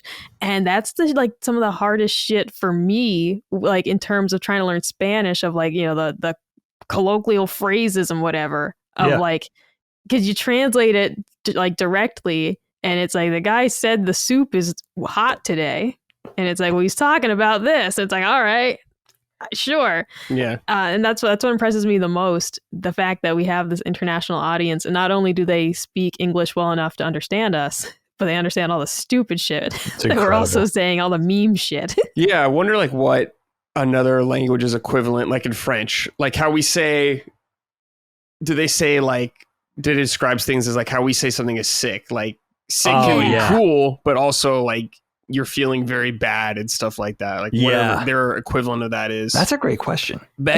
Exactly. I don't know, whatever they say. Baguette or something Brad, like now that. you're just being racist. Racist. No, it's not racist. Yeah. No, we love the French. It's a whole country of people living off of butter and wine and bread. I mean, that's a way to live. They're having That's a a great way to live. time. They're having Striped a shirts. great- Yeah. The striped when I was playing Expedition 33, I was like, yo, they're wearing striped shirts Yeah, and it's good berets and shit. Yeah, I used to wear a beret. Why? You Wow, guys might really? be surprised to know that I used Were to you wear a a beret. beatnik? Yeah. Did you wear a turtleneck as well? Oh, you gotta have the I did wear a turtleneck. lot of turtlenecks, but I just Okay. liked berets. My mom Did you snap a knit lot? me one. Or like, I didn't learn how to snap for quite a while. I didn't have it. I can snap my fingers You now. have now though, right? Yeah. Yeah, I can do it now. I still can't like whistle, but I could snap. Can't whistle. That's But- crazy. You gotta trade in treble and rush for poodles, though. You gotta have poodles, and that's the Yeah. only dog I think. Poodles Oh, wow. are really cute. They're and cute. Extremely. I would get the miniature poodle. I gotta be honest with you. Full size poodles are terrifying. Yeah, they're big But weird. ones. the mini poodles, Well, if you give them excellent. the poodle haircut, I think it's really What terrifying. the like puffball thing? Yeah. Yeah, I love they're that. they're just really big dogs. Like, They are big They dogs. are. Yeah. They're I'm big. just Yeah, not into it. Give me the toy poodle. I knew an excellent toy poodle. His name was Shadow. I agree. He was very cute, very sweet. It was my friend's dog. I loved him, and also Copper. I knew a little copper colored Copper. poodle. They're named Copper. He was very sweet. I wonder if he's still alive. It's been a very long time. Yeah, I haven't they're thought about cute, the Copper in copper-colored 15 ones. years. Yeah. Good old But he was Copper. great too. So yeah, I'd get a toy poodle, but a full size poodle, I don't think so. Mm. Yeah, they don't look like they're supposed to be that big.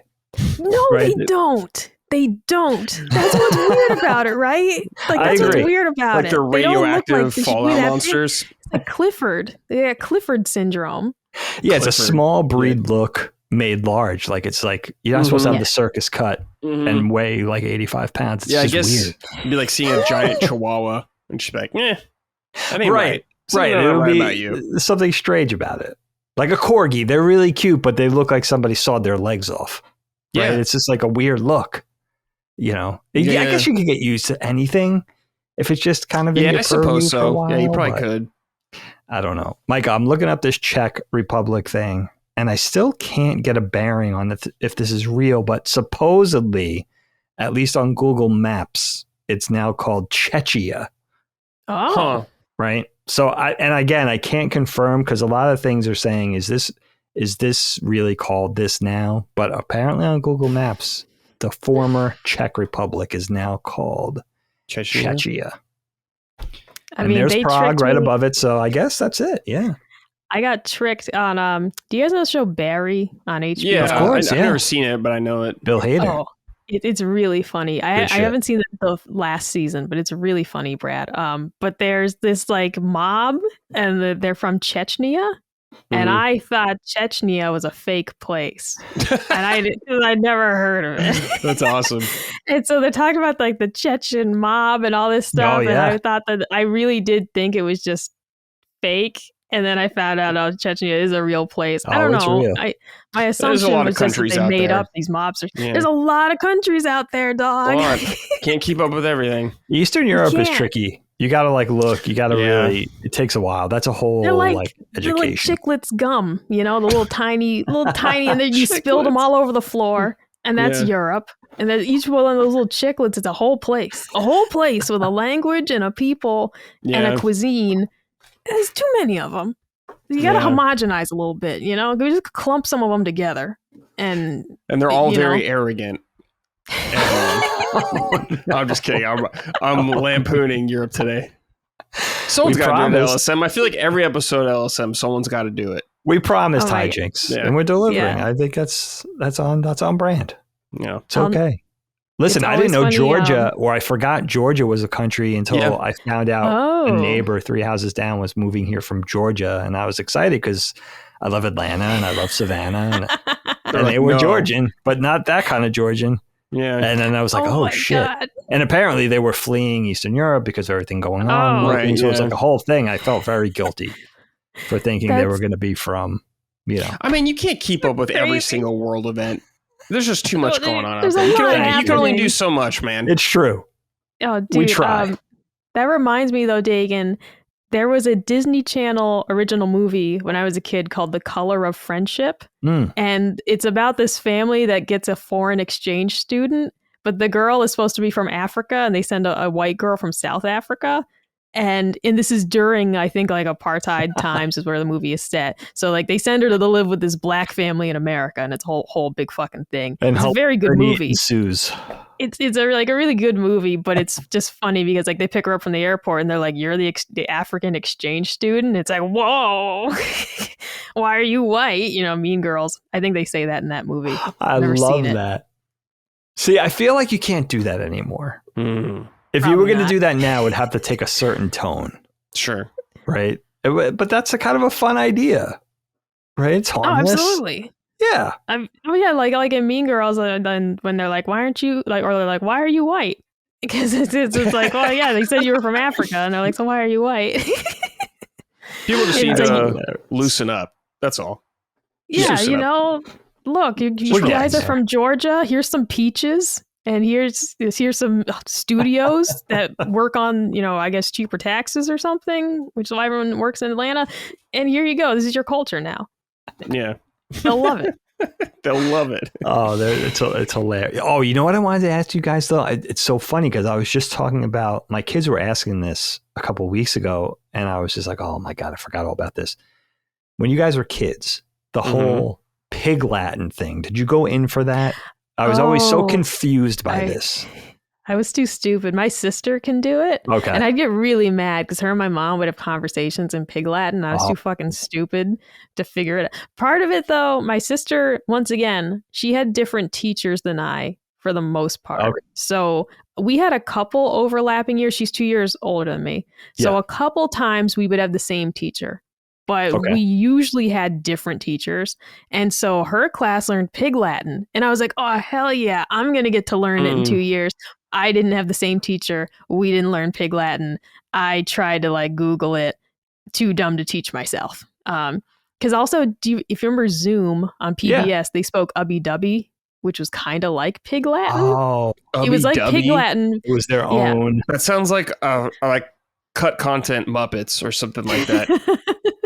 I used to love Zoom, dude. There was the Asian girl who did like the little arm dance. Do you remember what I'm talking about? No. She'd be like, "I'm Bernadette," and she'd do this fucking weird arm thing. Oh my god, that no! name. It was a TV show. Zoom on PBS. This looks slightly familiar. Yeah, my favorite was Buzz. Oh shit, he was really funny. Is this like weird Mickey Mouse Club shit or something? This looks like PBS trying to do Nickelodeon. Thing. That's what this looks like. Yeah. Well, I found she did like a slowed down version of how to do her weird arm dance, and she'd be like, "I'm Bernadette." She does this weird arm thing, but I never could learn that either. But I never learned how to speak Ubby Dubby, and I'd get really upset because I'm watching the show. I'm like, "Stop it!" Yeah, the pilot was in 1995. Wow. Yeah. And then when did it good. start? 99?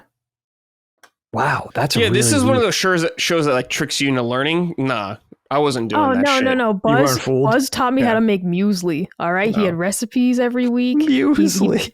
Dude, he'd have recipes. He'd be like, "Here, we're gonna make muesli today," and like I'd write down the recipes each week. I'd never make them, but I'd keep track. Oh, Zoom was excellent. 10 out of 10 show for children.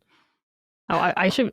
If there's more of it on YouTube, I should go watch it. Oh, I'm sure the entire thing is on YouTube. I'm sure it's on the YouTube. Entire run. Dog. It's gotta be. It's every episode. I think there's over 100. Is it really? Wow. Yeah. Yeah, I don't remember this. There's 204 episodes. Wow. So, Micah, you got content for a while. Maybe I'll finally learn how to do the arm thing. So you could watch Zoom or watch a little bit of One Piece. Your choice. Watch Zoom. That's true. It sounds One Piece-ish. I discovered during COVID that the entirety of the Red Green Show was on YouTube, and I watched through a lot of that because that's one of my all-time favorites. Oh my god, he's hysterical. I think they're Canadian, and it's like a little variety show. Oh, I never heard of this. It is so funny. We used to watch it with my parents when I was a kid on PBS. I don't know this either. Well, you're closer to Canada than I am. Well, then during COVID, I found it on YouTube and I just started watching through the whole series. It's still, it holds up. I never heard of this. Is this like Mr. Rogers for your generation or something? No, this is a show for adults. It's not dirty or anything, but like this is not a children's show. Oh, you can't tell by looking. He's kind of like a Tim the Toolman Taylor. Like he's a handyman and he's kind of like always messing up with. They're really funny. Like they have a segment called like the summer of my discount tent instead of like the winter of our discontent or whatever. And like he writes poems about stuff breaking in his house. Like it's really funny. But it's a family appropriate show, but it's for adults. It's not a children's show. It is Canadian. Yeah. Oh my God. It looks very They're Canadian. Fantastic. Oh my God, that logo is hilarious. I never heard of this. Oh my God. Sit Helene down and watch some, have some sunflower seeds. It's really funny. I feel like, what was the Home Improvement? Did Home Improvement like spoof it? There's something about like the way it looks. It just feels very Tool It is Time. very similar. Like the show premise is he's always at the Possum Lodge, which is like, the local rod and gun club. And so like they're always at the lodge. Like he always talks about his wife, but he never goes home. He's always at the lodge. And he does random stuff. Like he built the canoeler, which is a canoe made out of coolers. Like, and they just have him like paddling down the river in it. It was just a really weird variety show about this guy. Yeah, they have a tradition of like really weird but great TV. I mean, Canada does. They just do. Like, there's just something about it. Like even before Trailer Park Boys and all that kind of stuff. Trailer Park Boys is so amazing. good. Colin hasn't finished it. Like, he's never so good. Oh my God! Because like my favorite character in like 15 years. Dude, you got to go back to it. It never gets bad. Like, it just stays great. Yeah, great. All through the movies, like it's just all worth watching. It's amazing. The complete body of work, so good. Yeah, those characters. I mean, those 3 anchor characters are just such good characters. Yeah, you know, it's hilarious. You can't go wrong with those 3. No, it's and amazing. Philadelphia Collins is my favorite character of the whole series. And I watch like Phil Collins compilations on YouTube. You got to be careful when you search for it, though, because like real Phil Collins will come up. Yes. Yeah. Oh, Philadelphia Collins is amazing. He's my favorite. Look at this guy. He's so funny.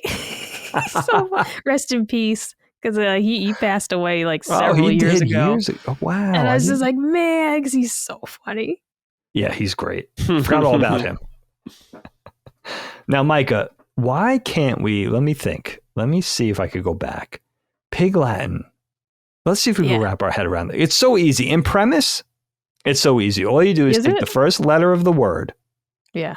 And you add it to the end in front of a or way. That's it. So you just take the first letter, cut it off, put it at the end in front of a or way. That's it. That's Pig Latin.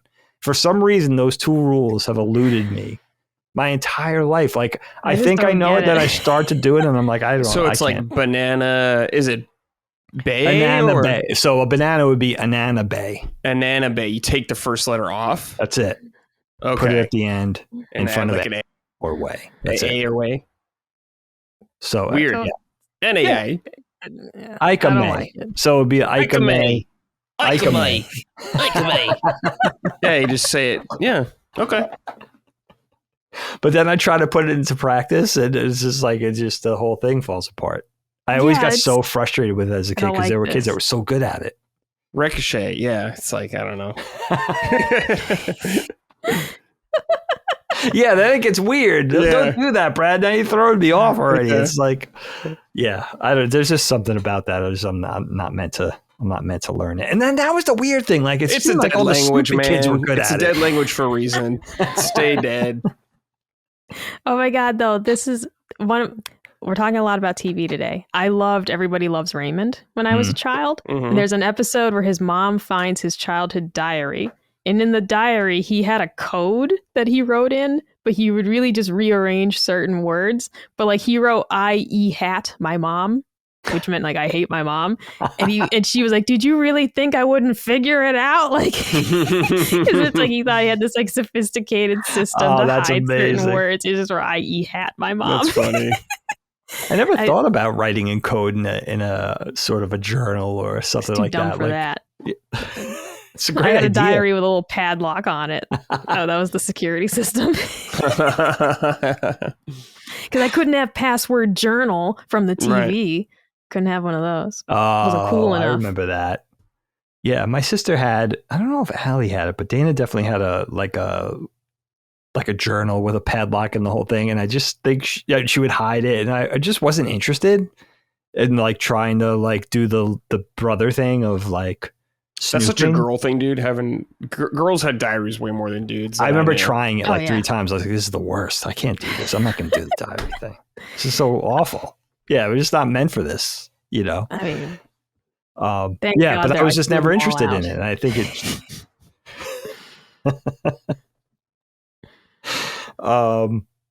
what else did I want to say about I just wish we had more variety. Like, I started to get into anime at the time where languages were offered in school. So if they offered Japanese, I would have been psyched. Yeah. And I probably would have pursued it. By the end of high school, I probably would have been pretty good at Japanese because I would have had. But because you were ingrained with it anyways. Yeah. With like anime and stuff like manga. There was incentive to learn. It was part of your daily life. Yeah. Would have been easier. You know, the flip side dig is that you would not be married with children had you studied the blade instead. So, True. You know, this all works out in the end.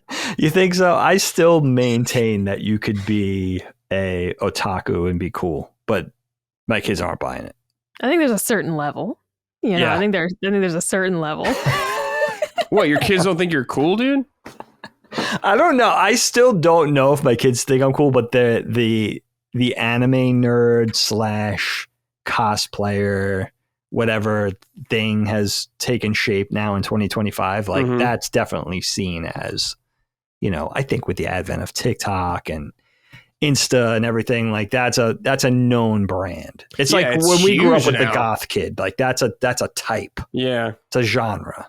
I mean, anime's huge now though, and extremely popular. And I think you could like it and be cool. That's what I'm saying. But they're not. But they don't. But maybe I guess not they don't speaking see that. Japanese fluently, and then still be cool.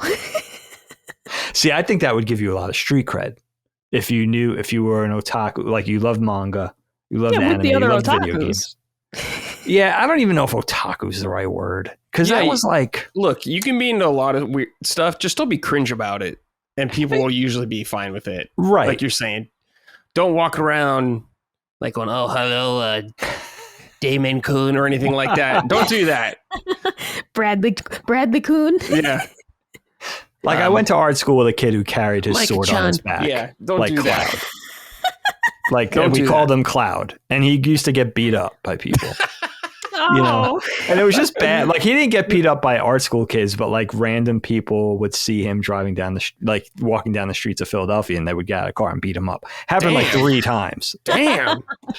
The 90s was not. Yeah, they weren't having that. Dude. It wasn't a thing yet. He was too ahead of his time. Right? He flew too close to the sun. He was a martyr for the anime people. Yeah, but I tell my kids, like, the reason you don't think people that like anime are cool, because there are people that you don't identify as anime people that like it, that enjoy it, that have manga, that watch things, that stay current, but they don't kind of wear it on their sleeve. You might not even know they're into it. You just think, oh, that's a cool person, or that's a regular person, right? Because they're not. I'm not saying you can't be a cosplayer and still be cool, I guess, but they're saying the people that live and breathe it, and you know what I mean, like walk the walk and talk the talk. They don't identify that. They think that's weird. Yeah. Right. Yeah. So I'm like, I try to tell them, you don't have to be a stereotype. Right. Exactly. Right? Yeah. There's a level of obsession with any hobby. It's horse girls. All right. It's one thing to like horses. It's one thing to go horseback riding. It's being a horse girl. It's a totally different thing. Yeah. All right. We all know that.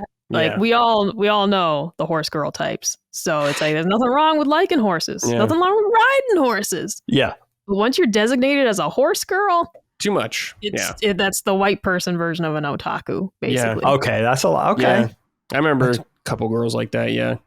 They fucking dude. There was a girl in my school who was like obsessed with horses. Like she doodle all class drawing horses. Like all class is like horse. And it's like, Jesus Christ! Like draw a cat or something every now and then. Yeah, but you know what though? I give that person more credit, again, like street cred, rather than the brony. Right, who just like because brony always has like some weird pervert thing associated with it. That's why. That's true. Hopefully the horse world doesn't have that. Now I never know dating with people nowadays. People are attracted to everything, so I don't fucking know. I know some freaks who like the little red boat from Wind Waker. Like, what's that about? A bunch of disgusting perverts. I never heard of this. What is happening? Well, you're with one right now. It's Micah. Mike, I was playing Wind Waker yesterday, and I thought of you, and I was like, God damn it. I love that game so much. His sassy little boat. Yeah. You think he's great?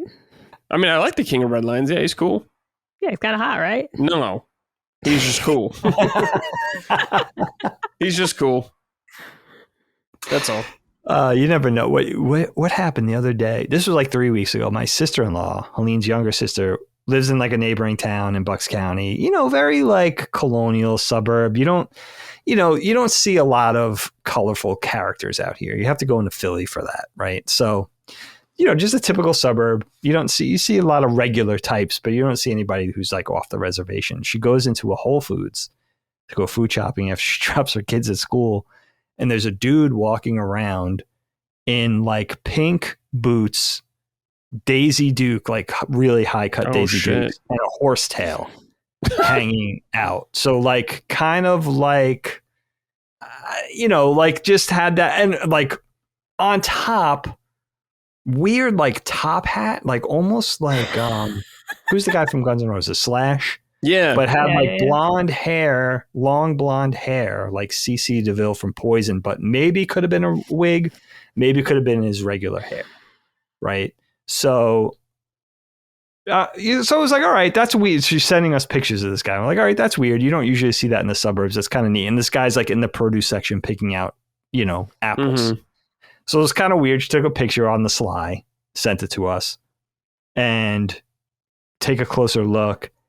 And she sends us a follow-up saying that tail is inserted. He's wearing a butt plug with a tail on it, basically. Oh, yeah, absolutely. In the supermarket. Yeah, no, of course it is. Right. And you could see his like thong and I guess his low cut shorts. And then you could see that this tail wasn't just a tail. It was like a butt plug thing. Dude. So it was like the whole, some people, what do you call the animal thing again? Furries? Furries. Yeah. So kind of a furry, but like also had like a sexual thing with it too, but shopping in a Whole Foods with families in the morning. I don't know, they always gotta make it like fucking perverted and shit like that, like sexual. It's like, just stop, man. Like, some people will do anything for attention. Have some fucking self-respect. That has to be an attention thing at that point, right? Yeah, some people will do anything for attention. You're not in the city. You're not with other people that tend to be a little more freakish. Why can't you just be goth, okay? Like, why can't you? I miss goths. Just bring them back, man. I know, it's so better. Parameters of, outside the box. We had scene kids. Yeah. Yes. Goth kids. Yeah. All right. Like, can you just pick one of those? Just bring those back, dude. At least they weren't wearing, like, fucking butt plugs out in public, walking around and shit. No, we wore the skinniest jeans you could possibly find. Yeah, but I'd take that any day. Oh, my God. I miss the bright white studded belt. Mm-hmm. Oh my God! Oh God, that was a whole thing. Yeah, absolutely. Fucking, I want to bring that back so bad. No, that goth like the scene. It'll come back sometime. Well, I didn't get to be a scene kid. I wasn't allowed to be a real scene kid, but I did have, growing up in a weirdo church where you're not allowed to be yourself. But I did get to. I got my studded belt at the mall from the mall kiosk. Shout out to the kind of mean Chinese lady selling them who pointed at my sister and said, "You a large." Oh no! You gotta check that. That is fucking insane. We still laugh at that story, so I don't think she'll mind me saying that. But yeah, we were shopping at the kiosk, in the center of the mall, and we were just picking out what color belt we wanted because my mom was okay with it for some reason. And I was like, "Oh, cool! I'm gonna get this one." And my sister's like, "Yeah, I don't know what size to get." And the lady looked at her and she's like, "You a large?" And just so blunt. That's awesome. We still bought them. Yeah. We still wanted the belts. She's like, "Damn, okay."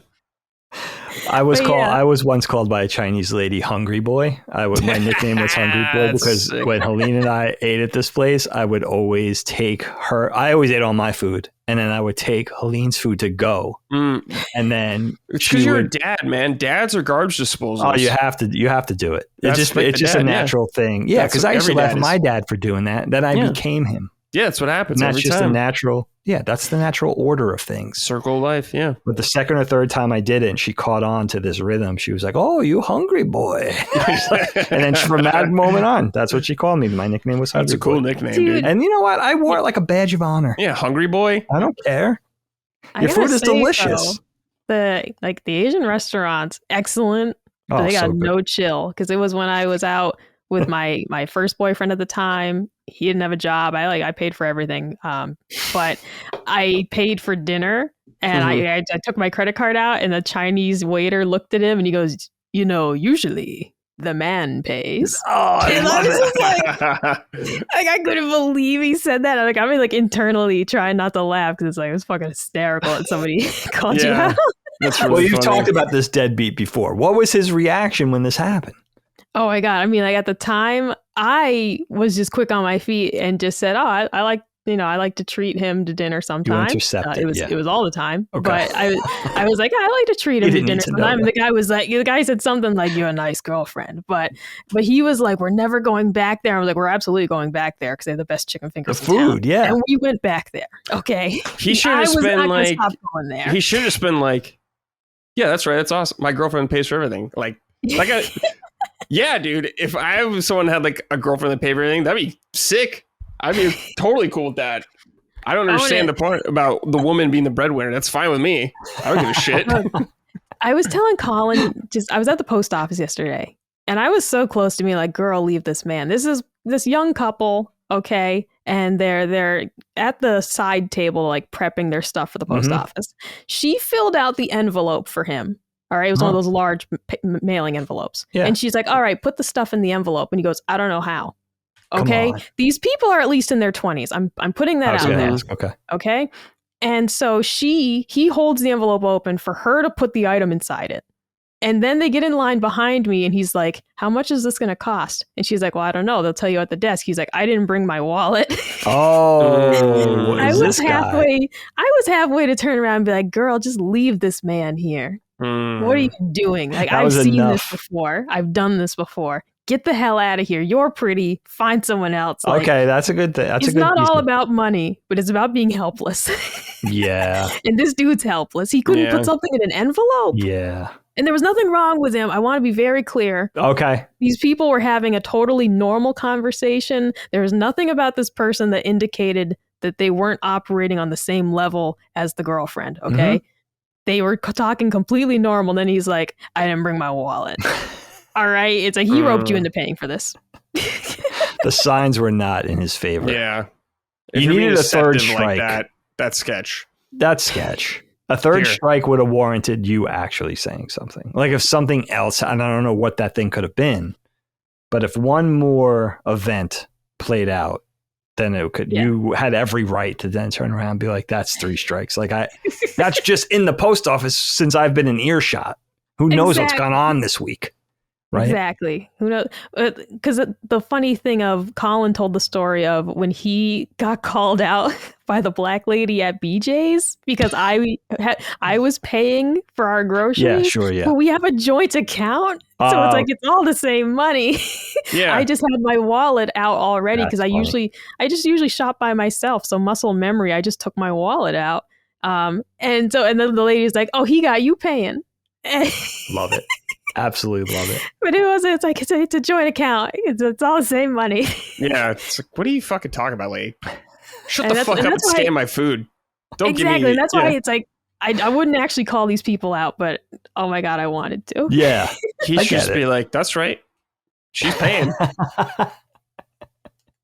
Yeah, that's when you make up a story and just be like, I've been out of work for 5 years. Like, I can't. Yeah. You know, like just do the whole opposite thing. Just like feed make into them feel like guilty, everything they're accusing you of. That's fun. Micah, click that last link I sent. Let me see. That's what I want. What is? Let me see. The last link. Let me see. Yes. No. Exactly. It's the meme people where it says my executive level breadwinning wife and me showing her the Lego Star Wars playset I want. Yeah, such a perfect picture for that. Yeah, gorgeous. Oh, that's so funny. Yeah, it's okay. Listen, you know that it's okay for the woman. In fact, I could think of quite a few instances. I could think of 5. I think where the woman, where I know whether it's family or friends, where the wife does make more than the husband. Now, in every case, I'm thinking of the husband family. also My works. mom made more than my dad. See, that's the thing. But it's a partnership with them. Absolutely. That's what it is. 100%. It's like you're a team. You got to be a team. There's other things besides money. You got to be. Now, if Helene made more money than me, and it's not like I make an astronomical more, higher amount than Helene. We're pretty close. Yeah. But, now, if she did make more and I was feeling a certain way about that, then I would reciprocate in other ways, right? Sure. I would, whether that's I'm not saying a side hustle, but, do things around the house, shuttle the kids around. Yeah, you just find a strength somewhere else. Yeah. That's all. That's it. Yeah. Yeah. Listen, you're married, you're running a business. We were just talking about this last night. It's a business. Mm-hmm. Yes, hopefully there's romance. Hopefully there's feels and all that kind of thing, but you're running a little brand. Yeah. And, you got a division of labor. Yeah, exactly. Right? Yeah, balance. Your team, you're in it together. That's it. Do what you can, help the team. That's it. But I can't stop thinking about you guys bringing up the old school OG goth. I think it's very Edward Scissorhands, right? Like the person garbed all in black in the bucolic 50s neighborhood where it's the opposite. It's just like, I like that. It's the freak in suburbia. So innocent nowadays. I love it. Just so innocent. Without the butt plug is better because then the kid, you don't have to explain to the kids. Yeah, you don't have to The goth kid smoking cigarettes. That's like as crazy as it got. That's true. Yeah, in the 7-Eleven parking lot, right? Yeah. Mountain Dew sitting on the hood of the car. Yeah. You know. Yeah, when you're bringing butt plugs into it and stuff. I understand you want the market. attention. Yeah. It's like, just fucking calm down, dude. And it's unsanitary, I guess. It could be construed as unsanitary. You're hanging around the produce. Like, I don't even want to know that Absolutely. shit. Yeah, you're thinking Like, of just fucking it's too stop. much. It's too much, man. Have some self-control. God's sakes.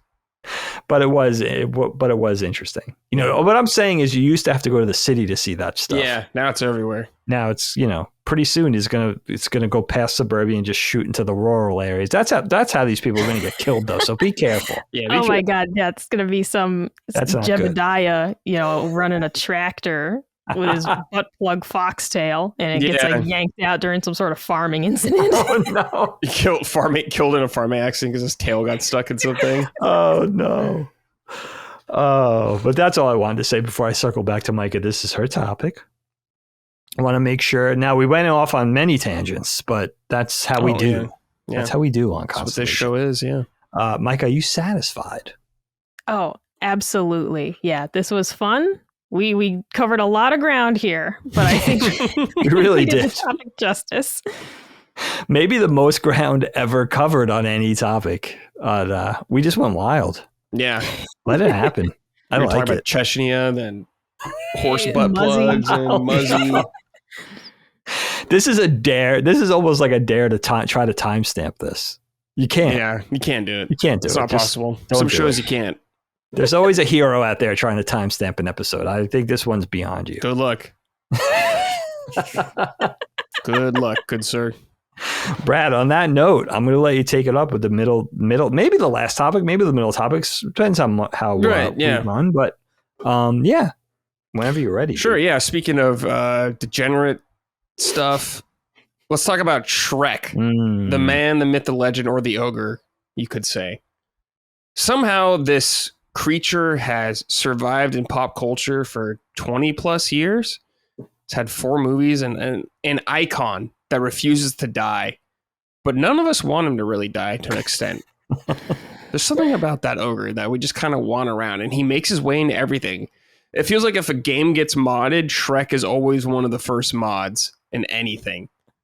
It's insane how much cultural relevance this guy has without having a movie in so long. Yeah, there's a movie coming out again, but it's been a long time since we've had a Shrek movie. Yeah. It's like Star Wars Day and the old ones, how we didn't have anything for like decades and it was still so popular. It's unbelievable. Shrek somehow has survived this nuclear winter. I don't understand how he does it, but he's like an American icon or whatever the hell he is. I don't know. Just some weird guy. But I think that's fair.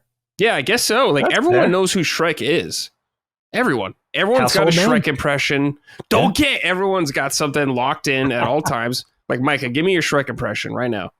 Oh my God! Oh, what's something he says? Get out of my swamp. This is my swamp. Layers, donkey. I'm not good at impressions. Like Tell you better. I can't remember what time it was that somebody was like, do a British impression. I just like couldn't do it. Just think Harry Potter when you do the that's Harry it. Potter. You ride your little train to your school Hogwarts. You're having some beans. You're having some beans, Harry. Having yourself a nap. Yeah.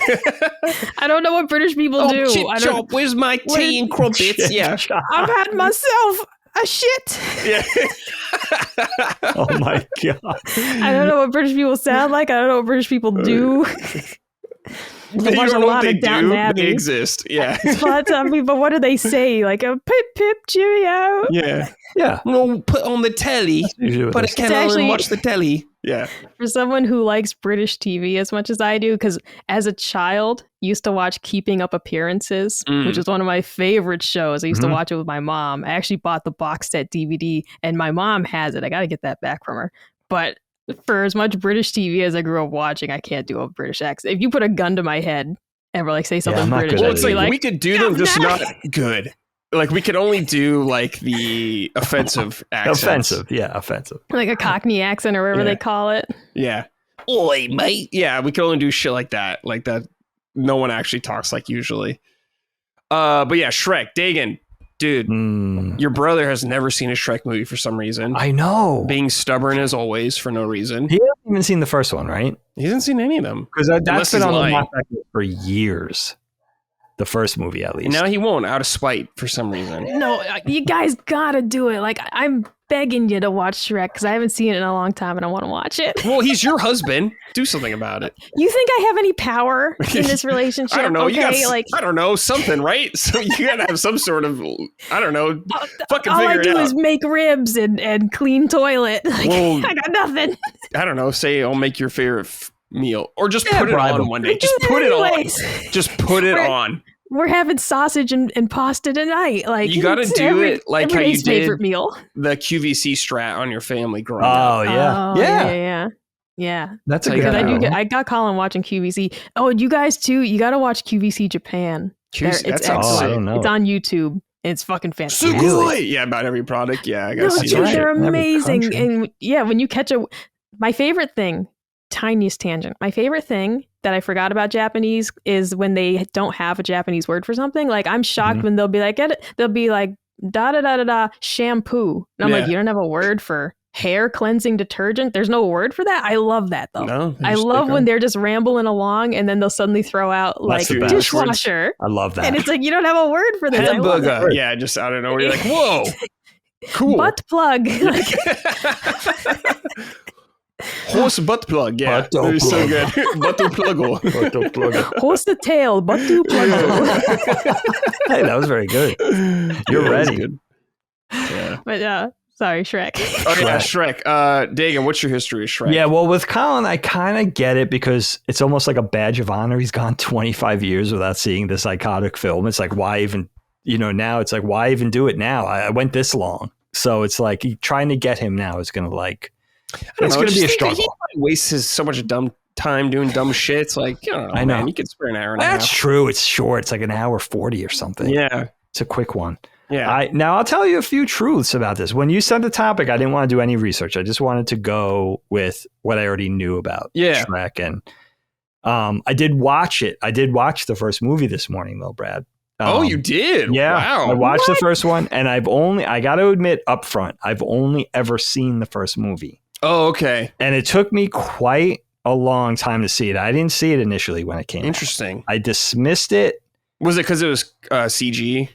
No, you know what? I don't think so.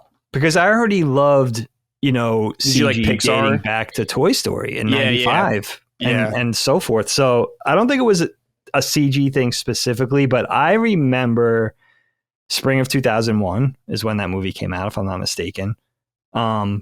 I remember dismissing it. Just the overall aesthetic and the art direction is really ugly. Like, I was really off-put by the look of it from the trailers and stuff that, now not having given it a fair shake, I have to be specific. And also by the way they marketed that movie with the potty humor, like farting and the burping and stuff. It was very, I was already like 3 years into my career or something at that point. So thinking it was like a little juvenile or like the 3D version of like South Park, which, I love South Park, but it seemed very much back then. I get gangster back then was like very aesthetic oriented. And if I didn't like the way something looked, I would dismiss it. And I didn't really know what I was missing, because what's brilliant about that movie is, especially of its time, is that 90s and aughts era DreamWorks poking fun at Disney through these fairy tales, which are not Disney fairy tales, but most people on the planet, especially Americans, know these fairy tales via the Disney versions. Right. So when you're making fun of Snow White or Pinocchio or Sleeping Beauty, you're making fun of Disney. And that's exactly what they were doing, which I love. So I love that. And I love having seen it now. And I have to say, what's cool about the movie is it holds up in so many ways because of that, because of the needle drop rights to the popular music. I understand it being cool at the time, and now it's nostalgic because of that. And the voice acting of the primary four players, Mike Myers, Cameron Diaz, Eddie Murphy, and John Lithgow are all amazing in it. So good. And But what's cool about it is, as good as it is, and as much as it holds up in so many ways, it's very primitive when it comes to the art and the technology and the little mistakes that you could see and just the overall quality of what they're capable of now. I think even when it came out in 2001, like Pixar had already put out Toy Story, Bug's Life, and Toy Story 2. And I know Monsters, Inc. was in the offing, like that would come later in the year. So visually, Pixar was already way advanced, as way beyond anything DreamWorks did. But what this movie did that was so cool was it wasn't really playing in that arena. It was its own thing. It was sort of ugly on purpose. Mm-hmm. And I could see that now, where I didn't see that. I didn't appreciate that back then. So it was cool to see the movies now. I have to say, I haven't seen the next 3. I haven't seen any of the spin-offs. I haven't seen the holiday specials. The second one's worth watching, but the other two... Oh, yeah, I meant the spin-offs specifically. Don't go watching Puss in Boots and all that. Oh, wait, no good? People love Puss in Boots. I never saw... Yeah, they do. The plebes love Puss in Boots. The cretins. Damn. But that's Antonio Banderas doing the title character, he's great. Right? He's great, but... I love him. But yeah, there's something about the whole franchise that I haven't really gotten to yet. And now having known that they're working on the 5th film, I'm super intrigued because supposedly Illumination is doing it for DreamWorks. Oh, interesting. Which is interesting because which would make it the first Illumination, sort of iteration in the franchise, which is the whole universe, like NBC, Universal, Comcast, DreamWorks, Illumination thing is like this very incestuous thing that exists right now. And I think what happened with DreamWorks at a certain point was like, let's get in bed with Illumination before they become another competitor, because Illumination does what they do so well. Yeah. You know what I mean? So it was like, let's team up essentially. And they're both under that NBC Universal sort of leadership. So in that pecking order, they both exist in that family somewhere. But I'm intrigued about that with Chris Melisandre and Illumination doing it after they apparently Katzenberg originally decided that the 4th one would be the last one, and now saying, all right, maybe we could breathe some life into this franchise. It's been long enough. Kind of interesting. Right? Yeah. People will appreciate it. It'll be available for another generation, a whole new generation, which is kind of neat. Yeah. But yeah, man, I think I regret missing out on this movie. I think I probably really didn't see it to the mid 2000s where I was like, all right, let me give this thing a shot. Sure, and then ended up enjoying it. I mean, I get it. You come from an animation background, so you look at things a little bit different than probably most people do. So it makes sense when you're explaining why it took you so long to get to it. But it's cool to see that this movie, not only did this movie, like, I think it cost, say 60 million, and it made probably 8 times that. It was very successful, and it kicked off a very successful franchise. But having known this movie was on the big screen with the visual mistakes that exist in this movie is intriguing, because really there's a lot of weird shit in this. Yeah. There's a lot of like the physics, and there's certain parts where Shrek and Donkey are walking through flower fields and the flowers are just like popping through their legs. Like there's a lot of really wonky things. Wow, interesting. And I never knew. CG was still in its infancy-ish back then. So it's cool that it's cool to see the progression, the evolution, but there's something kind of cool about seeing all of those sort of foibles. The effects animation is weird sometimes. Any kind of dynamic action with runs, and you could see they're intentionally not showing legs for 4-legged run cycles and stuff. Like they're definitely trying to cut corners given to what they're capable of. And, a lot of that stuff was not just capability, but what they had budgeted, right. deadline and stuff. But I loved kind of seeing it. And I love this as a topic because I think you're right, Brad. Like this is like a cultural institution. This is an iconic, memeable franchise now. The memes. The memes are like, I figured that's what really brought this up for you, Brad, was that's what inspired this was the memes. And knowing there's going to be more now. Kind of neat. Yeah. Yeah. I don't know. It's so crazy how Shrek is just so relevant still. Even today. Everybody loves it.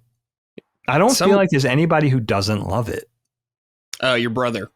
No, except for that guy. He just hasn't seen it. I just posted in the Discord one of my favorite reaction GIFs to use. Because it's Shrek talking to Donkey, but and like Bernice, yeah. Why is they're in the Windows XP wallpaper? Oh, it's so good. That's one of my favorite reaction gifs to send people. It's like so I fucking Shrek is you can't escape it. It's like Lord of the Rings, which I had actually never seen Lord of the Rings till you guys watched it for Knockback. And then of course I became obsessed. But I knew all the memes. Watching through that movie and be like, that's one of the memes. That's a meme. Like there's a million scenes. Dude, and you're like, oh my god, that's funny a meme. I like So you good. experienced it first. That's crazy. Oh yeah, I mean we weren't allowed to have wizards and shit when I was a kid, so I didn't get to experience that till I was an adult, and it's after seeing years and years of all right, then keep your secrets, and all these memes, Keep your and I'm just like secrets, that's a meme, and that's a meme. Yeah, there's so many good He memes. said the thing. Yeah, and it's a little irreverent. Like at least this first film. Again, I can't judge the rest. I will see the rest now. I'm 2's interested. worth it. 3 and 4, Yeah. I don't really care for. Okay, so there are. 3's Two is okay. good. I saw 2's a it- good sequel. I saw it at the nail salon. Really? Yeah, twice now they have played Shrek the Third at the nail salon that I go to. That's so funny. So I had to watch it like twice within 2 months. Wow. It was fine. It's not the best, but it's fine. Yeah, They did all 4 before 2010 was up, right? So they did all of them in the span I don't of know. like 10 I don't years know if they were ish. that fast. let me see. They may have been. If I'm not mistaken, but I could be wrong about that. But I Oh, also no, feel like you're it right, does, yeah. right? 2010 might have been 2010 is the last Yeah, Shrek you're right, Forever May After. 21st. They did all of them They in a really were churning those out. Yeah, They they're were. cranking them. They were, which is smart. I mean, if you're going to kind of cash in on a franchise and sort of like keep the rhythm going and the momentum, it makes sense. And then also, I could see why this would appeal to kids in the early aughts as being like something extremely irreverent with the potty humor and the innuendos and the, a little level of something that the parents could appreciate in making fun of all the animated films that they grew up with. That's a really clever formula. I know now it's dated and it's memeable and everybody kind of knows about. That's why I'm wondering if Colin can appreciate it on the same level that it's been in the ether this long. But when it came out, that was a pretty novel approach to animated films for kids. And I always favored Disney and Pixar's quality over what DreamWorks did. But this is where their departure was in their favor, I think, because this was something that Disney still won't do. You know what I mean? They kind of won't, even with Pixar and how brilliant it is and how layered it is for adults and that universal approach to filmmaking that, there's a little something for everybody. They won't go there. You know what I mean? They won't tread into, I don't want to say South Park territory because it's certainly not that level, but they won't go into anything that's quote unquote naughty. Right. And kids appreciate that. Yeah. Yeah. They talk like that on the playground. So it's like that's the energy this movie's bringing. And it's short. It's a really and the voice performances, man. I know like Mike Myers is doing his best like axe murderer Scottish-ish proxy thing, but you can't say like he's riding the crest of Austin Powers at this point, right? And that whole thing. So he's killing it. He's at the top of his game. Yeah. And then Cameron Diaz is awesome. She's just watching that this morning, it was like she's so sweet, but then she could do angry and that whole thing. She's really does a great voice performance. And Eddie Murphy is just like, there's something about the way he compliments Mike Myers in the voice performances. It's just, there's an alchemy there that's just really working. So it's just good shit. Yeah. And it's just, it's just held up. Yeah, man, when I just think about Shrek, there's so many quotable lines. I'm making waffles. Like, there's just so much good shit. Man, it's been a long time since I've seen Shrek 1. I need to rewatch that. Yeah, we got to do a watch party. That's what we got to do. A watch party? Oh, my God. Yeah, people do that. They stream themselves watching. Yeah, and you have your audience watch at the same time. Yeah. We should do people that. Would watch, with us if we did. Yeah, and Colin's watch party. It. Yeah. No, Colin's got to watch it in a very... Colin's got to watch it in a very serious environment with no talking. He's going to be taking notes. He's got his legal pad. Yeah. And he's writing down like Shrek said onions. Ogres are like onions. I relate to this. Smash Mouth now playing. Yeah. Yeah, he'll be The like, Dagan, I Smash really Mouth relate is to the part hilarious. where Shrek started talking about onions. Yeah. Yeah. All right, Micah, talk to me about Shrek. Obviously, you're a meme lord. You know all the memes. What about the movies, though? So I was 7 when Shrek came out. I saw it in theaters. I loved it. Nice. Hell I yeah. loved it. I talked about it a lot. In a rare move, my aunt, my very good Aunt Laurie, bought me the Shrek DVD. I say rare because past the VHS era, we didn't own as many DVDs. Like we had Netflix at whatever point that became available to us, and we would rent DVDs, and we'd rent DVDs from Movie Gallery, of course. But we didn't buy DVDs the same way that we bought VHS tapes on occasion for your classic Disney movies. So Aunt Laurie gifting me the Shrek DVD was huge because I could watch Shrek whenever I wanted. Yeah. And I remember like begging my parents to do like a 7th rewatch with me. I just loved it. There was though, I don't know if this ever happened to you guys as kids. Like you'd ask your parents all day for something, and by the time they finally did it, you didn't want to do it anymore. Maybe, yeah. That happened one time. This is a very distinct memory of, there was one day, it was like it must have been a weekend because we were all home. And I just was like, can we watch Shrek? And my mom was like, yeah, we'll watch it later. And then it was like, all right. And I waited a couple hours, like, can we watch Shrek? And then my parents were like, yeah, we'll watch it after dinner.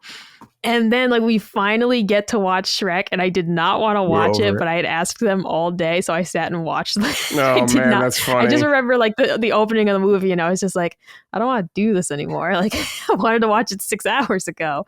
I was actually talking to Colin though the other day, because talking about the voice performances and how great they are, but remembering that this was supposed to be Chris Farley's movie, and that he passed away during production. I didn't know and about they this. had to pivot to Mike Myers. Oh, wow. This was written for Chris Farley, and you can really see it in the early sketches of Shrek that this truly was Chris Farley. Like, and he passed away, and then they had to pivot to Mike Myers, who I believe was like inspired though by like his dad or like his grandpa with like his intonation of things.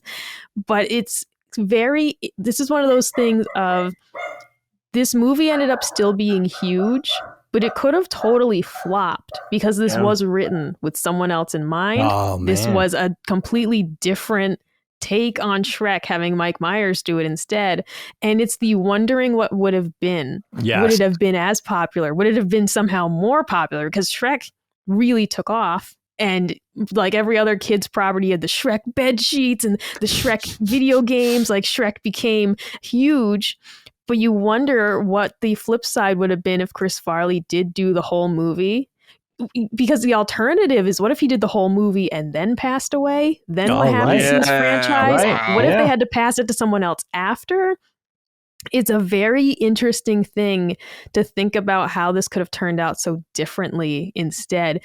We talk about on The Office, if you watch the early like audition tapes where it's like Seth Rogen auditioned to be Dwight, for example. That's right. It would have been a completely different take on the character. Show. It would have been a completely different vibe, completely different show. And you can't imagine anyone else except Rainn Wilson as Dwight having seen it. And so, yeah, Dagan, definitely Google that later about Chris Farley, because it's really interesting. That's so just cool. the fact that they had to completely switch this over to a new actor. Yeah. And of course, everyone surrounding him, though, really great. Eddie Murphy, so funny. I loved Eddie Murphy as a kid because what was it? The Clumps in The Nutty Professor? Yeah, that sounds right. We loved the Nutty Professor movie. My Grammy didn't own like a lot of VHS tapes at her house. So when she'd watch us, she had like 3 movies to choose from. And she had like The Fox and the Hound, Flubber, and I believe The Nutty Professor, only because I remember watching it at her house, but she did not rent movies. So we had like this stellar selection to choose from. And I'd seen The Nutty Professor many times. And then, I think the Clumps, it's like a spin-off movie. All about Clumps. The Clumps. Oh my God. Yeah, it came out in 2000. Man, these are so Nutty Professor 2, The Clumps. Yeah, this looks familiar. Because I loved like Coming to America was one of my favorite movies as a kid. My parents would watch that together. Classic. So I liked Eddie Murphy, Beverly Hills Cop. Mm-hmm. That was another lapse in judgment for my mom of letting us watch like Lethal Weapon and Beverly Hills Cop. Yeah, I was going to ask about that, Micah. How come they were cool with Shrek? So Shrek was definitely on the borderline. My mom did a weird thing when I was a kid where, you know, the jokes that are thrown in for parents, like, okay, when they see Lord Farquaad, I think it's the castle, and Shrek's like, you think he's compensating for something? Yeah. My mom would explain the jokes and explain why it was inappropriate. And she would do that like Teaching my whole lesson. childhood.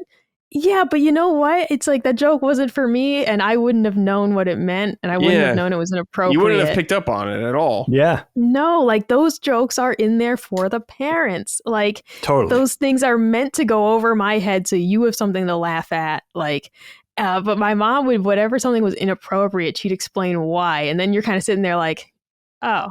I'm 7. Yeah. And I didn't want to know what that was meant. So much worse. Dunkaroos. Yeah, that's what you're caring about. So, oh man, Dunkaroos, dog. Mm-hmm. When they brought those back a few years ago, so good. But yeah, so in terms of appropriateness, this kind of slipped through the cracks. I'll say, because the original Shrek movie didn't include like magic, it was definitely okay, because there was a bit of like a gray area with like I think it's Shrek 2 that has a fairy godmother in it, I think. Yes. And so that was like a little bit of a gray area compared to Shrek 1. The dragon was a bit of a problem. Jehovah's Witnesses don't like dragons. Oh, really? Oh, interesting. It's a whole fucking thing. We weren't allowed to watch Sleeping Beauty because of the dragon in it. It's a whole fucking thing. Man, you missed out. It's lame as shit, all right? Yeah. So it was a gray area, but it was allowed. I think partly, though, because my mom would sometimes kind of follow the lead of the other parents at church, and they let their kids watch Shrek. Okay. And so, like, there was a lady who used to babysit us sometimes, and she let us watch it. So I think my mom was kind of like, well, if everyone else... That paved the way for you, yeah. Right. But it was, looking back on it, I can definitely see it's like, this could have gone either way in my household of not being allowed to watch it ever again, because we saw it in theaters. And just like I loved it, and then we rented it many times from Movie Gallery until my aunt bought me the DVD. That's awesome. That's so cool. It's like one of those rare exceptions for you that slipped through the cracks. So maybe even more enticing. Well, exactly, because there were issues in the subsequent movies, you know, with magic involved. You know what though? Like we were allowed to watch Fairly Odd Parents. Which is about I was going to ask about very that. Strange, yeah. My mom loved that show though. She loved when they yelled Dinkelberg, and like she loved Mr. Crocker. So like sometimes she just had like her own bias. Like she thought it was really funny. She fucking loved that show. Butch Hartman is like a Christian. Like he just opened like a Christian fundamentalist animation studio. Like really? He's like a hardcore Christian dude. Oh, because we weren't allowed to watch Danny Phantom. That was a hard no. That was him too. I forgot about Danny that. Phantom. Yeah, that's right. That was Butch. No ghosts. That's not allowed. Yeah. So we weren't allowed to watch that ever. But yeah, Fairly Odd Parents. She just liked it. Mm-hmm. So it's very colorful and cute, and you could, you know what I mean. It's very Butch. Like my god, I love that show. That's a whole other topic. It's funny that Brad mentioned that. You mentioned that though, because I was thinking about that with the fairy godmother. I think it's like the same type of thing. Mm-hmm. That exists. I mean, there's a million gray areas with Jehovah's Witnesses. Some of them did grow up watching Lord of the Rings, which I find fascinating. Like I have friends from another congregation, and their parents let them watch Lord of the Rings. I'm like, fucking Gandalf and the Balrog, like a literal demon. Like it's a demon, yeah. You can't watch this. Like, but their parents were cool with it. So I don't know. Regionally, it seems like the rules were a little different. Yeah. I mean, that was just a fact, anyways. Like down south, women were supposed to wear red. That wasn't a thing up north, though. Oh. There's a lot. But when it came to Shrek and my love of Shrek, this is another movie that just had like a stellar voice cast in general. Like we talked about with movies, like another appeal to parents. Like you have John Lithgow in it as Lord Farquaad. He's awesome in this. Yeah, so good. Right. There's all these names that parents would have picked up on. Me as a kid wouldn't have recognized some of these people, but for the parents, it's like, oh, what, that guy's in it? So it was just neat from that perspective as well. And I think helped give it another kind of leg up, a little more legitimacy. That's a good point. Well, something you point out, Dagan, is in terms of like the animation quality, I never would have noticed that as a kid. It was just so cool. These new 3D, graphics movies were so cool. We talked about Jimmy Neutron though, and how like as an adult, I'm like, this show's fucking scary. Yeah, they look weird in that show. Yeah. Yeah, like the art style's heavily exaggerated, but I'm like, just the way they move and shit is fucking creepy. Yeah. But as a kid, it was just cool to see it. And Shrek's a little similar. I do remember being very afraid of the dragon. Very afraid in the theater of the dragon. Big dragon. I thought she was terrifying. But then it was just one of those movies too that everyone at school was talking about it. Everybody, like everyone you knew had seen it. Yeah. I didn't like the follow-ups as much. I thought Shrek 2 was good. Shrek 3, like I said, I only just saw it this year. It's fine. And 4 is not good. I just had no interest after that point. You kind of jump the shark at a certain point. It's like Shrek learned about love and being human. Because the thing about the second movie, I feel is very legitimate. No spoilers, Dagan. But the point about the second movie is that, Shrek still feels like he doesn't belong in Fiona's world type thing. And he's still, even though she loves him and has accepted him, he still doesn't feel like he actually belongs there. And he wonders if she's like holding her back, etc. And so that movie feels like it really belongs and kind of ends the story because it's like, no, like, truly Shrek, we love you for you. Right. Is like, the whole point of the movie being yourself once again, Yeah. But then you have the third one, because guy goes off the rails a little bit. They gotta go find King Arthur or something. I don't know. Justin Timberlake. Yeah. Oh, is he in that? Mm-hmm. That's funny. So stunt casting and stuff like that.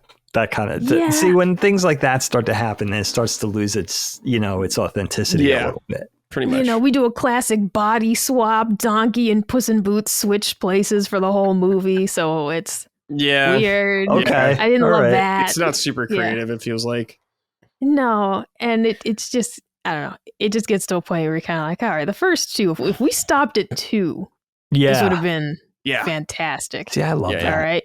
But we get past that point. The video games, famously awful. Famously awful. I was going to ask you guys about that. I never actually played them myself. Well, but Game Grumps I watched probably, right? Game Grumps did play the Shrek games, and they are broken, janky, horrible games for being a $1 million franchise. They made these terrible games, pumped them out for the kids. They're awful. Some of them don't have anything to do with Shrek. There's some of them where he's like, it's like just like dancing. There is some dancing in Shrek, but it's definitely not the point of the movie. Right. It definitely shouldn't be a video game. Oh, that's a shame that they couldn't be more thoughtful with that kind. You know what?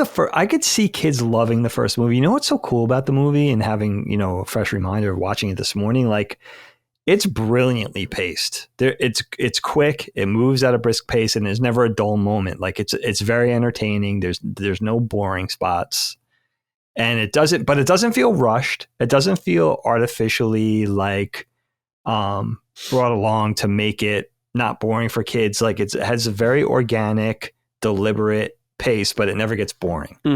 Every bit is packed with something. And then, besides humor, it has that sweet, don't judge a book by its cover. Like, it speaks to kids at their level. It's not over their heads. It's something that I think every 4 or 5 year old can understand. Right. So it does that too, where it has that. And the characters are very appealing. You know what I mean? Shrek goes has that arc of kind of being a little bit unlikable to being very likable by the end and lovable by the end. It does everything right. It doesn't break any new ground necessarily, but it does everything the way an animated film for kids should do it, I think. So it's really kind of has that. You could template an animated film for kids off of Shrek and have a pretty successful formula, I think. Yeah. No, definitely. And the soundtrack, because mentioning Smash Mouth earlier, as a kid, fucking loved Smash Mouth.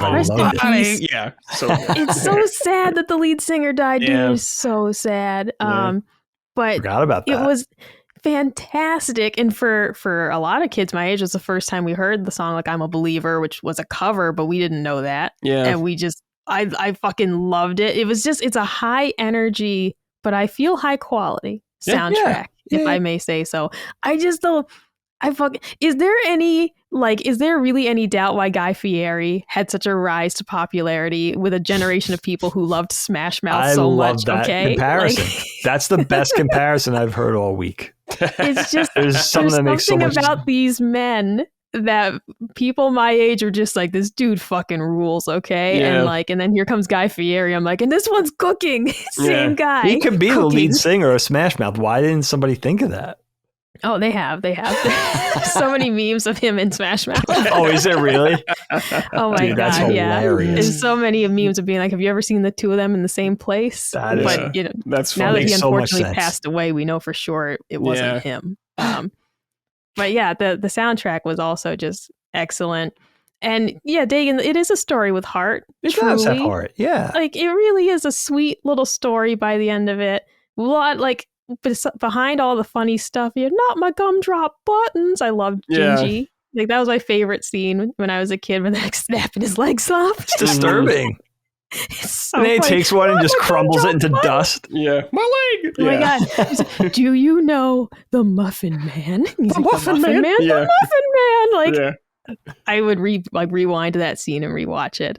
Very clever. But yeah, between all the funny stuff, it was a very sweet story. You know, he hates Donkey. They end up becoming pals. Yeah. You know, he's the whole thing with like Fiona truly accepting him for who he is and choosing to be an ogre. And he's like, well, I think you're beautiful. And like, it's genuinely sweet and very charming. It's an all around good movie. Yeah. In terms of, there's a lot of movies I loved as a kid. When I look back, there's only a few that were like actually really good. There are so many that I say like, I'm going to leave that alone because I don't want to wreck the nostalgia. It's the same with children's shows. There are so many of them that's like, I'm going to leave that where it is because I like the version of it that exists in my mind. Exactly. But if I go back, if I say I'm going to go back and watch iCarly, which I loved, I don't think it's going to hold Didn't they bring that the back? same. They did a reboot, and I think Jeanette McCurdy didn't want to be in it. So it's not the same at all. She was my favorite anyways. Damn. But it just is. There are things like that I say, yeah, that's got to stay put because I like it the way it is in my mind. Yeah, I feel Shrek is not one of those. Shrek, I'd go back and watch because I know it's going to be good.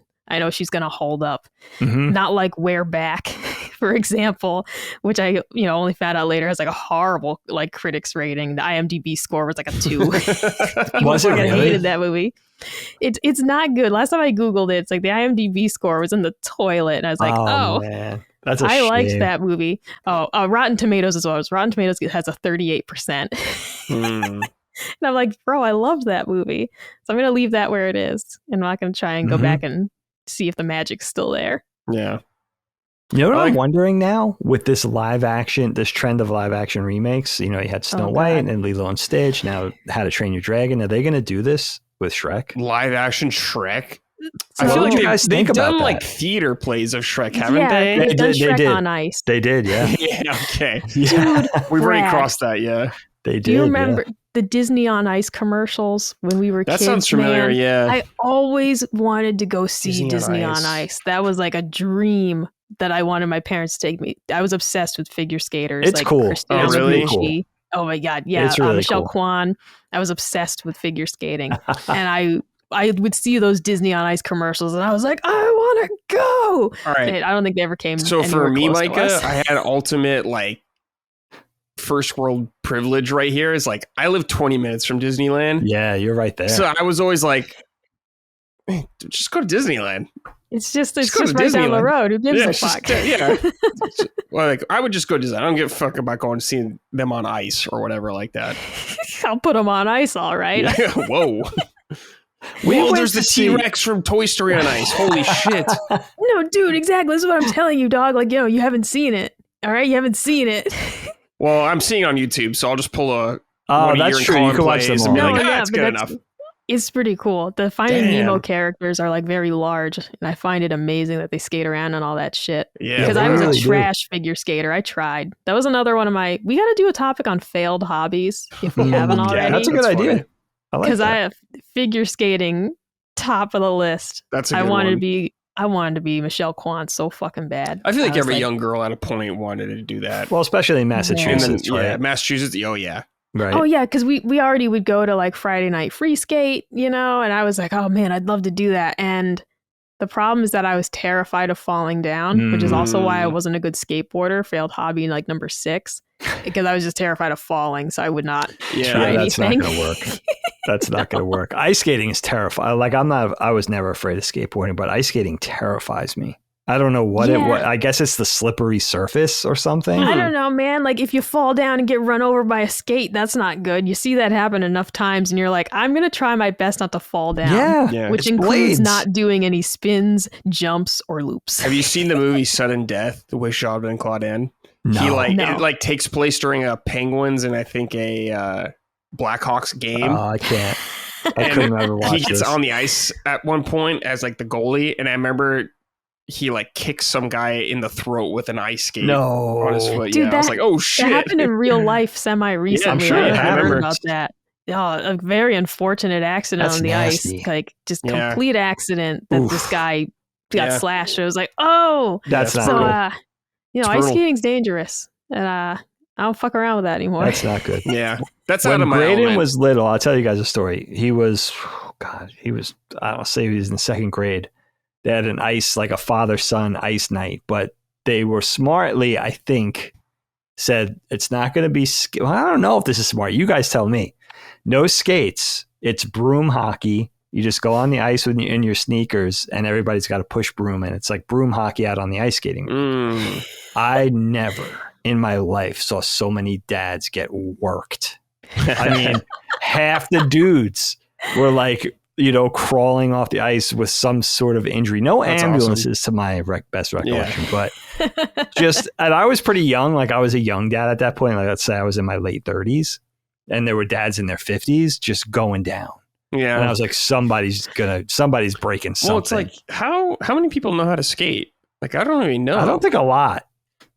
I learned very late because my daughter got into it. And I didn't get out on the ice until I was in my 30s, probably. It's like, and how many people terrified. Do you know how to think like do rollerblades and stuff like that? Oh, that's the thing. I can't Never. rollerblade. Like I could ice skate, but I have attempted inline skates many times as a kid, but I never really felt comfortable on them. Mm-hmm. At least with ice skates, I felt comfortable going to free skate and skating laps with my friends. Like when it came to figure skating and doing tricks, impossible. Okay. But I could go to free skate and I'd skate around the rink and you get a hot cocoa and like that's your evening. But rollerblading did not translate for me because Colin always says like, if you can do one, you should be able to do the other. Yeah, that's what I was like. I didn't get it. Okay. Interesting. I mean, they feel a little different, but they're close enough. Yeah, I could see those being similar. I don't know what it was. Maybe it's about the incline because ice skating rinks are flat. And with rollerblades, like you're skating around your neighborhood, Terrain, it's like it's hilly. Yeah. It's just different. Maybe. You're obviously you're outdoors. Sure. Like I don't know if there was just too many variables where I was like, I'm not getting the balance right when it comes to me going downhill or uphill. Whereas ice skating, you're just flat. It's like NASCAR, dude. You're just on a flat oval, just going around. Yeah. It's a whole different thing. It's funny. Helene always told me too, like skateboarding for so many years. And I was always very gung-ho about snowboarding and had a very like, how hard can it be mentality? Like those guys are pussies. They're falling in snow and stuff like that. And she was like, no, it's different. And I was like, how different can it possibly be? It's different. It's a lot different. You hit hard at snow.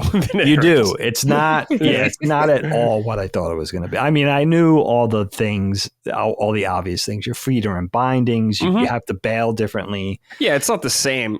Like, you can have some skill that translates over. Sure. You might have an easier time, but it's different. It was different enough where I was just like, I had to repent. I was like, all right, this is a lot harder than I thought it was going to be. Yeah. Yeah. So it's interesting though. I think the Chris Farley thing is crazy, Mike. I didn't know about this. He recorded like 85% of his dialogue, so that movie was in production for a long time. And yeah, then can you when imagine being on the team working on it and that no, because that has to change shit. it. That's going to change everything from the storyboards on up. Like the voice performance is going to change a lot of things. Yeah, this like sketch from like his voice work, you can just really see it in the face of Shrek that it's him. Like, Yeah. and it's just so different. It is everything about like the face like movements and everything. It's Chris Farley in there. Yeah, you can't shoehorn that not Mike Myers' voice into that thing. Like you have to go back to the drawing board. That's right, because you don't want Mike Myers doing an imitation of Chris Farley. Totally You'll feel different. it. You'll lack the heart and soul, and there's no replacing Chris Farley. That's for sure. At the height of his popularity, a household name in comedy. There's no replacing or imitating Chris Farley. So I agree that there's no way to do this except to revamp the character for Mike Myers and let him do his own thing. Yeah. Because people would feel it that it's a cheap imitation. Oh, yeah. 100%. It wouldn't have any of the heart, from Mike Myers' like point of view if he was trying to do a Chris Farley impersonation or just pick up the mantle of that character. It just wouldn't be the same at all. That wouldn't work. And I don't know if this is 100% true, but I don't think, now I read, since Micah mentioned it, that he was also supposedly going to do voice for Disney's Dinosaur, which was 2000, I think. Oh, I haven't seen that movie. I haven't seen it in years. Other than that, I don't think he ever voiced an animated character. And that's a shame, because that could have been, I think he would have been amazing. Yeah, he would have been so good for animation. That would have been a whole nother thing for him. Can you imagine if he's still alive, like video games with him in that or something, dude? Absolute legend. Being Grand Theft Auto. I loved that dinosaur movie. It's one of those movies I completely forgot about. Yeah. But I remember now it was Burger King or McDonald's had dinosaur hand puppet toys. Yeah. And they were like these rubbery puppets. And I loved them. And we got a couple different ones during the time that they were available. I would have the most epic dinosaur fights, dog. That movie was really good. Apparently not, though, because this is another one that IMDb is not as friendly to. Yeah, so, I remember the reception. It's a little better. It's got a 65 on Rotten Tomatoes. All right. It's a little better than We're Back. Yeah, okay. But, that was a weird era for Disney, because they were trying to run their secret lab, which was Disney proper, and then they also had Pixar, so people were confused. Yeah. It's like there's Disney movies coming out of here, and there's Disney movies coming out of here. What is this? It was a weird identity thing that they put to bed. A lot of talented people were at Secret Lab, though, doing Dinosaur. I remember that I don't know them, but I know like there was a lot of legendary animators on that team. Mm-hmm. CG guys, 2D guys that became 3D guys. 3D guys? Yeah. And well, for me too, like, so The Land Before Time, which is from the late 80s, and that's a Don Bluth movie. Mm-hmm. But that had a resurgence of popularity with kids my age, because they'd play it on like Cartoon Network, and also like you could rent the VHS tapes from, Movie Gallery, Blockbuster, whatever you had. So it's like Disney was like, kids like dinosaurs still, huh? Dinosaurs are still hot. And then it's like, we'll make a weird CG version. Here's cutesy Land Before Time. Well, fucking sad as hell, Land Before Time, actually. It really is. Yeah, it is. That's a tough that movie's one. Fucking, not only is the movie sad, and then you find out like one of the child voice actors was murdered. It's a whole horrible I forgot thing. about that. It's a whole horrible thing. Yeah, but Disney's like, kids still like dinosaurs, eh? Yeah. Well, let's do our version. It's fucking a little scary, because I'm looking at these dinosaur like screens right now, and I'm like, I can see why people are skeptical. This looks fucking bad. Yeah. Yeah, they had this like photoreal approach, but they weren't really ready for it, and it's not really appealing to kids. It's like, it was weird. Yeah, it was weird. Weird times. Oh my god. This fucking, I just got to show you guys this one image. Yeah, show this to me. Fuck. Is it coming through? No. No, I didn't send it yet because I accidentally copy and pasted Chechnya. I was trying to copy and paste the URL. I gotta watch that other one later. It's just at the top of this page. It's like, this is what the movie looked like. It's not good. Yeah, I never saw this movie. It looked like kind of like shit. It looked like ass. I mean, I liked the movie. It's a good movie. There was this kind of like hot evil dinosaur. Like he's Dude, supposed to be hot, I is think. with you? But like, I thought that as a Are you kid sure? anyways. But like, and he was supposed to be hot, but but otherwise it's like this movie looked like trash. Yeah, it's not like, good. It's not good. They were definitely trying to differentiate from like Pixar's cartoonier approach and try to just create a distinctive difference between the content, but like that's no kid's gonna like that. Like it's like bad. Yeah. It's so funny, man. Like the executives and decisions by committees that don't concern artists, obviously, and stuff, even all the way up at Disney, it's never ceases to fascinate me. Nope. It's amazing. Brad, you tell me that dinosaur is not hot. I just sent you a link. Let me see. You sent another one? I mean, he looks cool, but Yeah. Micah, that's different than hot. Oh, this one won't even let The me click exact on it. It difference. doesn't want me to click on it. Oh wait, now I got it on. He's just four. like an evil dinosaur. Yeah, He's it's a an little evil dinosaur. stocky. He's got Who little doesn't love arms. evil? I mean, you I loved all are the in love with villains. that clown, so That Which clown this- guy. this is just business as usual for me.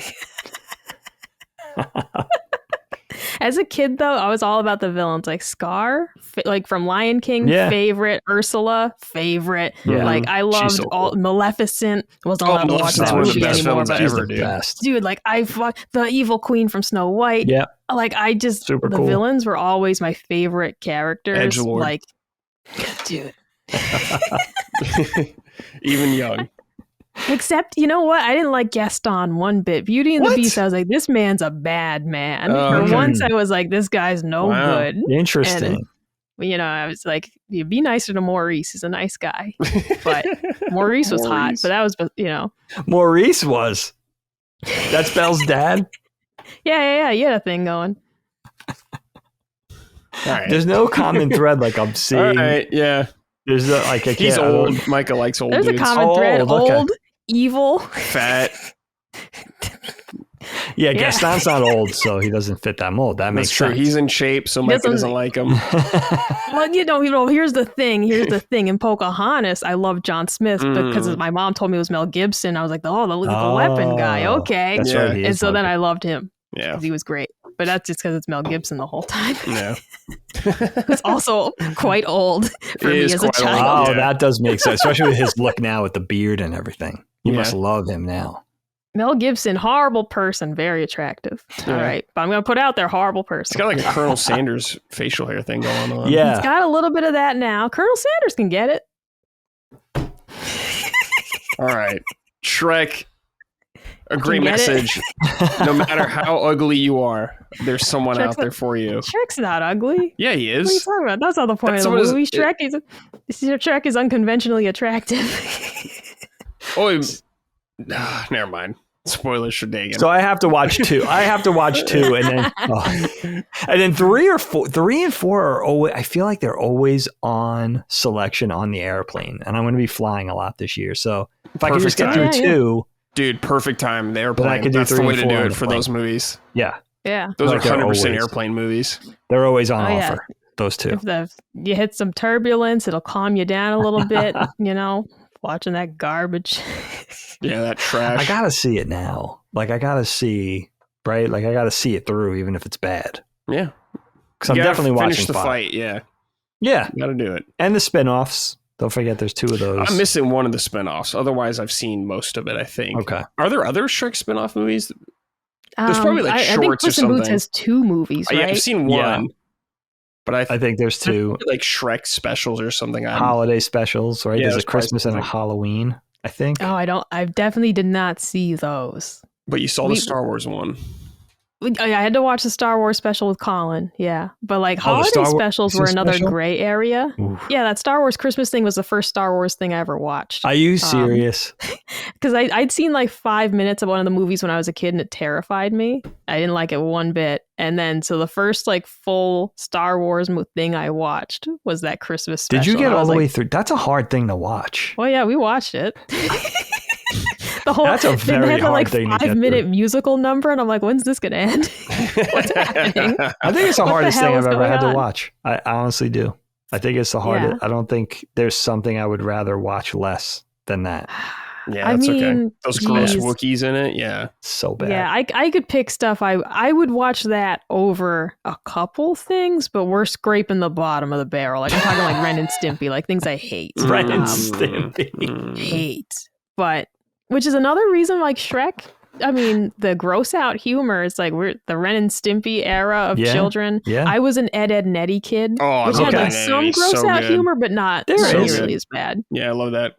That was a good Wonder show. what happened to him. That's Danny Antonucci. Let me see what happened to that dude. Brad, if you remember Jimmy, the kid who wore the headgear. Yeah. That's the exact headgear I had to wear as a child. Oh, really? Damn, you were the Jimmy? Holy shit. I didn't have to wear it to school though. Oh, that's I only had to wear it 12 hours a day. Oh my God. So as soon as I got home from school, I had to put it on. Oh, that's so funny. Dude, that's crazy. My mom was like, so long as you hit your 12 hours a day, you don't have to wear it to school. And I was like, sweet. Yeah, and so I got to be fucking strange and weird in my own privacy, in my own home. Yeah, like a monster. Yeah, hiding in the house. Ed, and Eddie, what's he doing there? That's Danny Antonucci.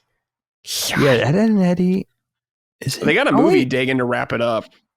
Yeah. Oh, it actually had like a proper ending. Ed and Eddie's Big Picture Show. Yeah, I think so. Is that what it is called? But yeah, there's like a movie that's like the end. I never knew about this. Oh, you know what's funny? I was going to tell you guys about this. So Danny Antonucci, Ed and Eddie guy, in the 80s, how I first knew about him was he did a bunch of interstitials like bumpers for MTV. Mm-hmm. Maybe you guys have seen it, but it would be way before your time. It was called Lupo the Butcher. It was like this butcher. He just kind of muttered and stuff like that and just cut meat. And they were gorgeous. Like they were beautifully animated and everything would resolve with like a pair of chops or something, some kind of meat. And it would form MTV. That's how I knew about him originally. And then he got the series Ed and Eddie. And then, but now I'm just reading, Netflix is doing a Lupo the Butcher animated series based on those MTV interstitials. Whoa, weird. Wow. And I don't know how I feel about that. Is he involved in it? Yeah. Oh. It's him. Huh. Are these like weird little shorts they're going to make an actual show out of? See, I think that's really weird. That is weird. You know what I mean? It was cool. It was kind of special. It didn't have to have a story. It was just kind of this magnificently animated, beautifully designed 30-second bumper, right? Yeah. Now you're making a series out of it. Why are you doing this? I don't know, man. But it was same style as Ed and Eddie, like a very refreshing, beautifully drawn cartoon style. Really neat. I mean, Netflix is scraping the bottom of the barrel. I just saw the advertisement for Poop Cruise. I don't know if you've heard of that. No. It is a little documentary about a cruise. I think it was in like 2013 where the ship was stranded at sea for several days and the toilets all started backing up into people's rooms and there's poop everywhere. Ugh. And it's like Netflix is literally releasing a documentary called Poop Cruise. Okay. What? So, and that's no shade at this lovely gentleman making his show, but they are really running out of ideas. Yeah. Jesus. Too much money, not enough ideas. Yep. It's a classic case. Yep. Yeah, I don't know. I know a guy over at Netflix who's like, I don't know what he's in charge of. Just something with animation, something with original animation. And they keep having all these amazing series that they're not returning to. And they got a bunch of new things on the slate, which when you hear about that, it's like the opposite of what we're always complaining about. It's like, do something new. Yeah. Instead of doing the fourth sequel. That sounds like a dream come true. But for some reason, they cancel all the really good shit after a season or two. Yeah. And I don't understand why they're doing that. I got to ask him. I loved Rilakuma and Koru. It's just like a really cute, it looks like claymation. I don't actually know what it's made from. But I also love Rilakuma. For anyone who doesn't know, he's another character I really like. I have like the Rilakuma outfit. But it's a really cute little show, and I don't think they're still making it though. I think they did 2 seasons and they were done. Oh, yeah, that's another like super cute show. It's it's so well done. It's cute, so well done. I loved it. Yeah, and they canceled that. I don't know. I think Agretzko ended as well, which is another Sanrio character. Graydon loved that show too. I loved Agretzko. He loved that show. He really, I forgot all about it. That's how you pronounce that. I never knew how to pronounce that. That's how I pronounced it. I'm not 100% sure. Oh my God. He loved the show. And Helene was like, it's like a little bit like, cause he was little And she's like, it's about like office politics and stuff like that. I don't know. It's going way over his head at that age. Yeah. But he loved it.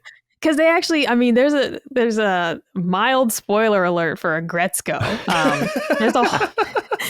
There's an entire storyline where she's getting stalked by a fan and gets like slashed. Whoa. No. Okay. Holy the shit. show gets really dark. Yeah, so Helene was right. At a certain point. I don't think a kid would really understand what was happening. Yeah, because it looks cute. Oh my God. Like, I think the guy calls her a cock tease in one episode. No way. It's fucking brutal. I don't know why this was off my radar, but Helene was onto something. I don't know how. Damn. But that's the later episodes, because the first season is definitely like, it's about her having like the shitty boss and everything. And there's a guy at work who likes her and she's like not really picking up on it. And then later on, it gets a little off the rails. I still liked it, but it got really fucking dark at some point. It sounds like it. My God. Now it's over now? It's canceled now? That's it? I believe Season so. 4? I don't think they've made any more episodes in a couple of years at least. Interesting. So I think it's wrapped up. Okay. Yeah. That's another, I mean, a whole other topic, but the interspecies animal dating, you know, and because it's like she's a red panda and she's like, there's like a hyena wants to date her. And it's like, I mean, we all know this doesn't work. Right. We all know this isn't how animals are made. They don't work like that. Like, you just can't do that. And it's a problem with these anthropomorphized animal shows. Is that they'll always do it's like the ostrich is in love with the hippo, and it's like, yeah, but that doesn't work. Yeah, we all know this doesn't work. Takes you out of it just a little bit. Shrek, just a little bit. Doesn't work. Donkey, it doesn't work. You can't have half donkey, half dragons. Yeah, it doesn't work. You can't. Yeah, it's a cartoon problem dating back decades, but you know what kind of made it acceptable and I think a little bit like sexy to people again? That Disney movie Zootopia. Oh man, that was like creeps me out. That was a furry paradise. It really was. I will never watch that movie. It's too weird. Like, you never seen it? Weird. No, it's fucking strange. Like, it's weird.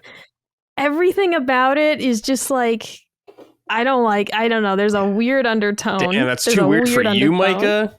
There's girl attracted to the T-Rex from dinosaurs. I don't think is he a T-Rex? He's some sort of T-Rex thing. I don't know, something like that. He's got the little arms and the big body. Yeah, T-Rex like T-Rex adjacent. But no, Zootopia is fucking creepy. Yeah, it's weird. I don't like it one bit. It's definitely weird. I feel like it was like affirming like all the like well, it probably came along when the whole brony thing was going on, right? It probably wasn't too far after that. We're pandering to the bronies now. Yeah, like we're making movies for the brony audience. Keep that on Sacred Symbols, all right? It's more their audience. Oh my goodness. Well, Brad, what do you think? Are you satisfied? I got my work to do. Dude, we're talking about bronies now. We gotta fucking end this shit. Yeah, you gotta nip this in the bud. Subject, yeah. Gotta nip this right in the bud. We gotta move on. Well, I don't think I'm even going to do my topic because we're almost at 3 hours, and I did want to check in with you guys, as I said at the top of the show, on the Switch 2 and just kind of take your temperatures on it, see how it's going. Now, to explain myself, I've stayed out of the Switch 2 thing because I know I'm just not going to have any time at all until the fall. Like, I'm just not going to have time to play it. So why even torture myself? In fact, a good friend of the show, Matt, shout out, offered me, he had 2 Switch 2 pre-orders and was like, dude, you could totally have one. He's nearby. He's about 40 minutes away. He said you could, and I said, dude, I'm purposely, I got to sidestep. It's tempting, but I just know I'm never going to turn this thing on until October or whatever. Sure, yeah, that makes sense. Now I have to say, caveat, and I know this is a weird bias, and I know I'm sure, and you guys will confirm this, I'm sure Mario Kart's amazing, but if there was a mainline Mario game, or maybe even something Metroid, might have been enough of the twist of the arm. However, that being said, it wasn't. Mario Kart was just not enough for me. I get that. Not enough temptation. 100% I get that. Yeah, I think a lot of people feel that way. You have it in hand. What's going on? How does it feel? How does it play? Well, first, I think, Dagan Metroid is coming this year sometime. So probably by the time you get to the fall, It's not coming. it's coming. Micah, shut the fuck up! It's happening. You're right. Yeah, all right, George Arg Martin. Yeah, you're gonna finish those books. What are you, Butters, dude? Yeah, I'm so glad you George do that. Martin. Yeah. Because I always say that to Colin, but he doesn't know what I'm talking about. He just thinks I say George R.R. Martin. Yeah, R.R. Martin. Yeah, it's so funny. Nintendo can't drop the ball on this again. Well, Donkey Kong's coming out next years. month. Donkey Kong, I forgot about. Donkey Kong's gonna be sick. That looks fun. Yeah. But for you, you could probably just wait because you have a million things to play already, Dagan. I do. So yeah, we have 2 tall orders for knockback over the summer. Older games, obviously. Mm-hmm. So that's going to be enough bandwidth. Oh boy, I hope one of them is Big Bumpin' and the other one is Sneak King and the other one's Pocket Bike Racer. All the Burger King games. I got all 3 of them, Brad. Oh yes, remember those? Let's Plays on my old channel. That was crazy time. That was. Man. They were some of my favorite videos I ever did. Nobody watched them, but I had fun. They still up? Check them out, listeners. Oh yeah, no, everything's still there. It all still Micah's exists. YouTube channel. Don't go find watch them. it. Oh, you have to. That's my favorite marketing king. The Burger King, the contemporary version of the weird is like one of my favorite marketing. It's not weird. They gave it's not weird. What do you think? He's hot as well, Micah? Who wouldn't? Have you seen him? Here we go. Yeah. There we go. Yeah, he's a king. He's loaded. He's got burgers. That's true. He's got burgers, money. Yeah, he's got it all. What the fuck were we talking about? How was Mario Kart? Okay, the Burger King infected my brain right there. So the Switch 2 is pretty cool right now, Dagan, I would say. For me, I do enjoy it. I think if there was one more killer app right away, it would go a long way for a lot of people. But I think so too. It doesn't matter because it's the fastest selling console of all time. How crazy is that? Mario Kart. Okay, so Mario Kart is like the best selling game on Switch. Okay. So that is Makes like sense. the game that everyone wants to get. And I've seen a lot of people playing it a lot. So there's something there that people are enjoying about it. But for maybe like people like us, I don't know, we need one more thing. Donkey Kong is the one more thing, which is next month. And I get them spreading it, to keep that drip feed going. But if someone's like, Mario Kart's not enough for me right now, I totally get it. Makes total sense to me. Okay. But hardware wise, dramatically better than the Switch, in my opinion. Everything feels better pretty much. The OS works much better. Like we were saying, Micah, the store actually seems to work pretty well now. Oh, good. That's good. So that's been nice. Helpful. Okay. The screen's nice. I really enjoyed a lot of the backwards compatibility efforts they've done. Like Zelda looks like night and day improvement. A lot of the games like Mario Odyssey getting upgrades. So that's all really good shit. I didn't know that. Oh, that's cool. A lot of good games got that's upgrades. Great to know. Okay. So I'm happy with all that kind of stuff. But we need like 1 or 2 more games for most people that I'd say, okay, you can hop in. Like once Donkey Kong's there, I'd probably recommend it to most people. So you got Mario Kart and Donkey Kong, you get your Nintendo platformer. Yeah. That everyone associates with Nintendo. Absolutely. I know it's not Mario, but Donkey Kong's still pretty popular. So a new Zelda's got to be far off. Are they saying anything about, I'm sure they're not, but I'm going to ask anyway, about a mainline Mario, like the next Mario Odyssey? Well, I'm assuming, and most people are assuming it's going to be around when the Mario movie comes out, the sequel, which will be, next year, I think? Or maybe I think next spring. Yeah, so maybe around there is when I can expect it. Okay. But, and that makes sense. That's a reasonable time frame for development if you think they had to start developing something not too soon after Odyssey was released. So that's a lot of time. Yeah, and the rumor is like the Odyssey team is doing Donkey Kong. Okay. So that could be a part of it as well. Oh, interesting. Okay, well, how do you like Mario Kart? How do you like Mario Kart? Is it good? I think it's fun from what I've played. I haven't played as much as I wanted to just because I've been we say this all the time, but it's a very crowded time for games, so I'm fucking bouncing around everywhere doing stuff.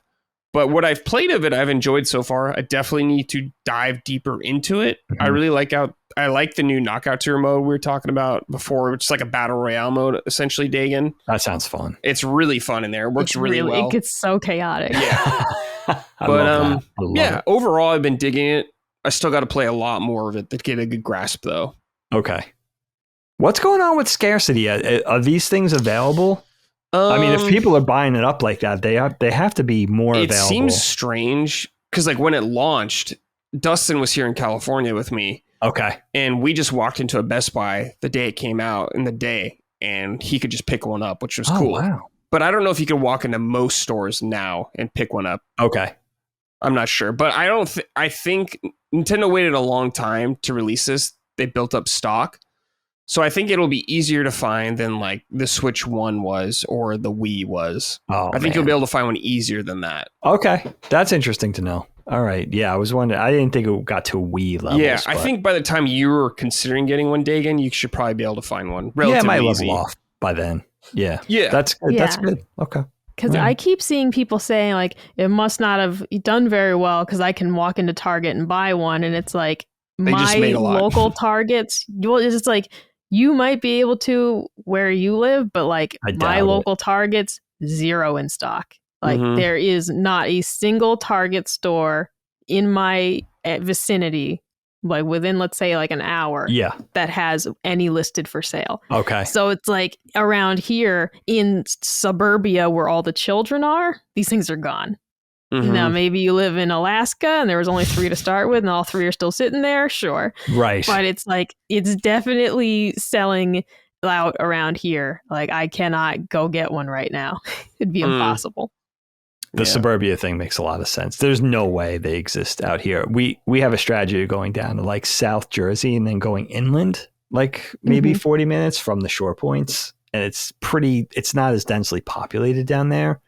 So anything you need, you just hit the Walmart down there, right? Rio Grande, New Jersey, or whatever. There's not a lot of people down there. But but I'm going to wait. Because even HSN had a bundle that was like $700 or something crazy. Okay. And they included all this bullshit that you do not want. It's sold out within minutes. Really? Now, how many did they have? I don't know.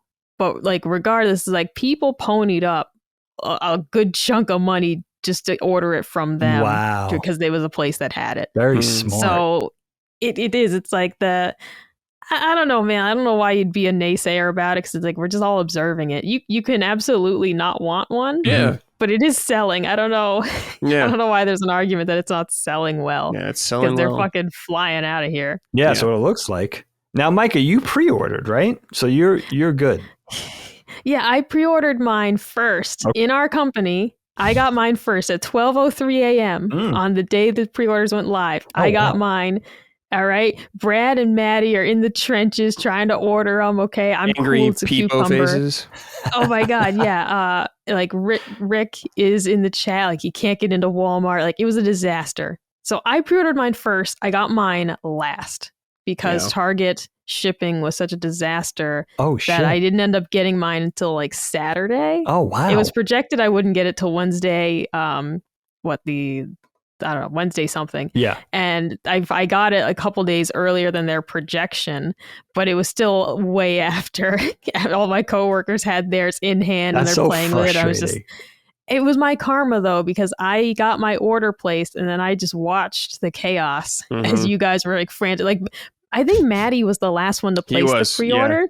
Yeah. And then him and Cog get their fucking Switch 2s before I do. The Xbox hosts got their Switch 2s. Oh, there's no justice in that. But that was my karma. That was my karma because I had my pre-order secured and I was trying to help you guys where I could. I'd be like, Maddie, they're up on Walmart again. And as soon as he'd go to the site, they were gone. Like it was a fucking like slapstick comedy hour of us all trying to help each other get them.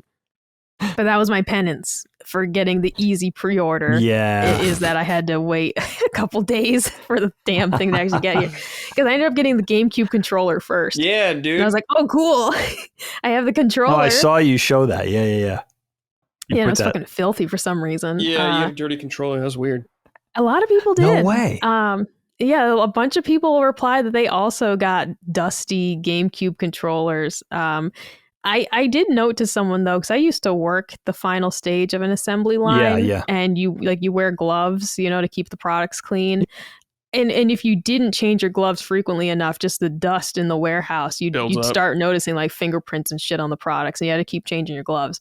So I was like, I don't know, maybe that's what happened. The people boxing these up weren't changing gloves often enough, or these things were just sitting on shelves for the past year while Switch 2 was delayed. Yeah. But something was fucking dusty in that warehouse. Funny. Either the people or the products.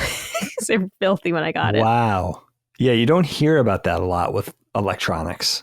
Not often. It was just weird because it was the first thing I noticed when I opened up the outer cardboard box, and it has this like plastic window on the front to see the controller. Mm-hmm. And the first thing I noticed is like these analog sticks are filthy. And then I like kind of like, blew on it and the dust didn't come off. I had to like take like a wet Q-tip and like scrub it off. I think that's just because like that silicone texture. Yeah. But I was like, what the fuck? But otherwise it's pristine. There's no scratches, no scuffs. Because people were like, you think these are like old ass controllers? I'm like, I don't. But they were definitely just sitting somewhere without a cover. Right. Oh my God. Yeah, that's not right.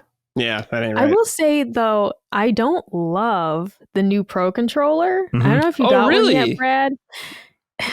What's wrong? What do you not like about it? It's really slippery. Slippery? Like, it's really smooth. And the sticks are slippery as hell for Mario Kart. Like I just keep getting that thing as I'm playing Mario Kart, like these analog sticks are so smooth, like dolphin smooth. Yeah. That I just keep noticing like my fingers like slowly slipping off of them. And I'm probably going to get some grip covers. Yeah. But that's not ideal, man. Because that first Pro controller for Switch is top tier. And just the actual body of the controller is so smooth. I want a little texture like you get on the other controllers. Yeah. It's like reasonable. It's just weird. So I don't love it. It feels nice. The buttons feel nice. The triggers feel nice. The ergonomics of the controller feels nice. Yeah. Oh, that's cool to know. But I don't love you don't how like the texture. Okay. I can see that. No, and the sticks are like fucking slippery. You play Mario Kart with that thing, like you're slap dashing all over it. It's weird. You guys playing portably, or are you playing hooked up to the big screen? I rarely play portable. The other thing. I rarely do. So I always play on my TV, pretty much. Okay. But I did try it out, and it seemed pretty nice. But Micah's got a complaint. Yeah, let's get into it. Well, yeah, it's just too heavy. It is a little heavier. What I am doing though is it has the new improved kickstand. And so I am just putting it in kickstand mode and playing with the in front of me and just using the Pro controller. Okay, so I'm just using it like a mini TV. Yeah. But it's really heavy for someone like me. Not to flex on you guys, but I'm pretty small. Smallest person you'll ever meet. So it's just a fucking heavy ass system. That's interesting. Especially compared to the Switch Lite that I adore. This thing is like fucking, it's huge. And it's not super ergonomic. We all know that. The Joy-Cons just being flat as they are. Right. So I am really liking it, though, because of the new kickstand and just being able to put it in front of me that's cool. and just play. Like, that's working fantastically. Yeah. And I kind of like it better just because I loved the Pro controller, the first one. That's what I was using until I got the second one in the mail. Okay. But you can still use the old one, right? I think you can't wake up the system with it, but you can use it. But you can use it. Okay. That's what people are kind of miffed about is you can't wake up the system with the old Pro controller, but you can play with it. As soon as you turn on the Switch and hit A, she connects. That's so dumb. But you just can't wake it up. Was that an oversight? Nintendo? No, probably not. They fucking meant it. Yeah. So you buy a new one. Yeah. They'll be like, well, it'll wake up the old console. And it's like, yeah, great, it's upstairs. The old one's upstairs where it belongs. It's like, this is Miyamoto. It's like, I love those tweets. I love this is Miyamoto is the best thing ever. Like, he still hasn't figured it out. It's great because he's in a tree somewhere. He's like, but he's still tweeting. It's great. It's so good. Even if it's like totally intentional and not genuine, like, I just love it. Yeah. He still hasn't figured it out. He's a treasure. I can't believe Gene got to meet him. I mean, I can't because Gene's excellent. So crazy. But I'm so happy Gene got to meet him. Yeah, it's like, awesome. Man. How amazing is that? Yeah, amazing. That was a whole topic on Knockback like 3 weeks ago. He just talked about that. And we just made it into a topic. We didn't mean to, but it was like, yeah, this is a topic. Let's talk about me, the man. Yeah. This might be the last console he oversees, right? Hopefully he'll be retired by then because I just think. I don't think he's ever going to retire. I think he's probably, until he dies. That's probably true. It's a Miyazaki thing, you know? Yeah. Just going to go to his grave and probably still find a way to do it after that. I've met Yoshinori Kitase a couple times in person. Oh, I didn't know that. And I was like, holy shit, this guy directed Chrono Trigger. Like every time I see that guy, I'm like, dude, this So fucking cool. rules. He could have retired right after that and been a legend. Yeah, dude. I mean, it's like, what are the greatest games ever made? Maybe the greatest. Yeah, and he directed Final Fantasy VII. It's like, this guy's a legend, dude. How crazy is that? Yeah. He speaks English?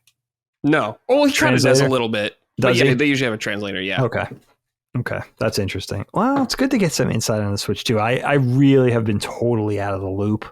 Not paying attention because I don't want to... Yeah. You're busy, I dude. want to tease myself. You know what I mean? get It's it. like, I love Nintendo. And I feel there is that piece of me. It's like, dude, like, you're slacking off. Like, you should at least have it. Not even as a support thing. Nintendo's fine. They're in the black without me. Yeah, they're totally not worried fine. about the Nintendo's bottom line. But It's not the Wii U. Yeah, it's certainly isn't. They don't need our pity dollars. Yeah, they don't. Just Pity wait, Dane, pennies. till there's a couple of games you want. Yeah. Time to play it. Yeah. My best friend sent me a message because she loves the Switch. Yeah. And she had asked me if I got my Switch 2 yet and what I thought about it. And, she's like, I'm feeling a little bit of FOMO, but I also am not sure what else is out yet. And I'm like, there's not. So I said, you're not missing much by waiting. Mhm. And I told her too, like, the things I have pre-ordered right now are games that are also going to be available on Switch One, like Story of Seasons Grand Bazaar, like Ride Out Remastered. Like aside from Donkey Kong, it's like the things coming out you could also play on your current Switch. So in terms of like the exclusives, we've got Mario Kart and Donkey Kong confirmed, and we're kind of waiting for more. Kirby's Air Riders, I think Switch 2 exclusive. Forgot about that. Yeah, I think so. But that's September, which I'm super excited about. Okay. But it just is like, yeah, you can absolutely wait till Christmas. I mean, even wait till early next year. Yeah, it sounds like because it. the catalog of games is going to be building out slowly. But in terms of, do you need to have this right now? I don't think so. Like I told my friend flat out, if I didn't do this like for a living and need to have this console so I could talk with Brad and Gene about it and tell them what I think, I might have waited a bit because like I said, I mean, I really want to play Donkey Kong. So I probably wouldn't have waited too long. But that's my number one thing right now is like, I really want to play that Donkey Kong game. But if you're not into that, like my friend, I doubt she's going to want that game. So otherwise it's like, yeah, you could wait till September when Kirby comes out and try and snag one. Cause I think she'd really like that one. But that game looks fun. I don't think you have to clamor for this if it's not looking appealing right now, you know? There's just not a lot out. The only thing I would say is don't wait for a price drop. Oh, it's probably not going to happen. That's not going to happen. And, don't wait for that. I can't see that. We should note that the Switch One games are getting enhancements. Yeah. So like there is value in that, especially for the Pokemon games. That's actually something my friend noted because she liked Scarlet and Violet, but even she noted that like it ran like ass. And so, and I say that just because it's like, yeah, she's not like a hardcore gamer. And even she was like, that game's trash, but she liked it. She loves Pokemon. But so I was like, well, that'll run better on Switch 2. I said, so you can look forward to stuff like that. Sure. Like the Zelda games running better, allegedly. That's I think cool. they ran fine to begin with, Brad. Right. I hear that Zelda Echoes runs better now. I don't know how it possibly could. Okay. It does. But that's another selling point. That is. Because there is plenty of things, whether if you didn't play it in the first place, like me, I'm going to play Breath of the Wild. Never played it before. Not for more than like an hour. So I'm going to try that out. And if you're like me, there's a huge back catalog to get to. Or if you just want to revisit titles that didn't run great, there's also a lot to choose from. That's a good perk. That is a good perk that I didn't think of. And it's nice that they're still honoring the Switch landscape. If you're staying there, that you'll still be able to get new stuff on there. I like that. For a little bit, yeah. For at least a little while. A little bit, yeah. Like Metroid will be on Switch as well. Yeah. Yeah, they fucking better be. People bought a Switch for that goddamn game. Exactly. That's why it's going to have to honor that. That's a great point about that game specifically. And also the fact that it's just selling this well, knowing that you really could hold out to the games to really that a lot of people will get excited about. But that's the fascinating thing. It seems like they already have 75% of the people, and then they're going to get everybody else once that Mario game releases, and you can't possibly hold out anymore. Right? It's like they're going to have literally, this might be the first game system that has literally everybody, which is, I mean, as close to it as Yeah, we'll see. Yeah, which is fascinating. I can't imagine it. And it makes sense. They're riding that wave of that crest of 2024, where they were on top of their game and continue to be. Like, so smart.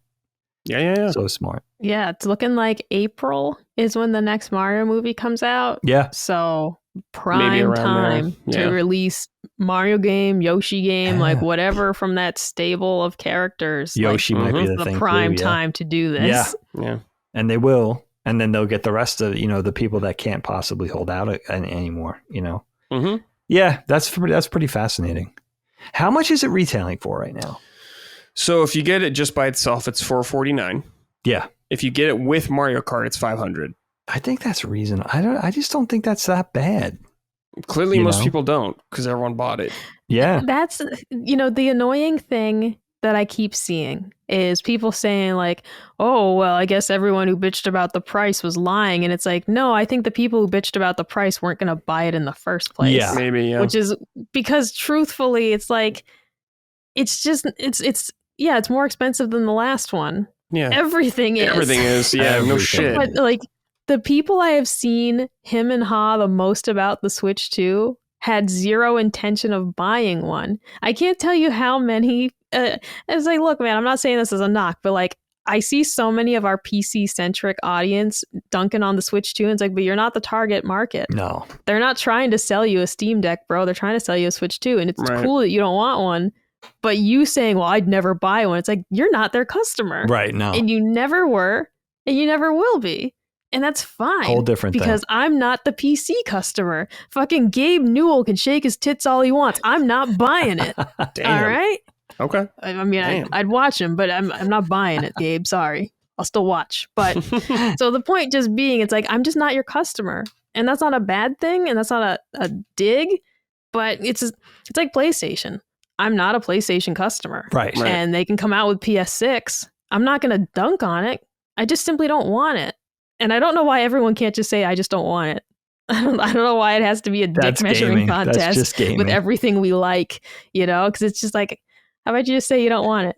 Yeah. I saw one dude saying he's like, Nintendo fans are just trying to justify their purchase. It's like, bro, I'm having fun. Yeah. I like it. Just let people have fun, dude.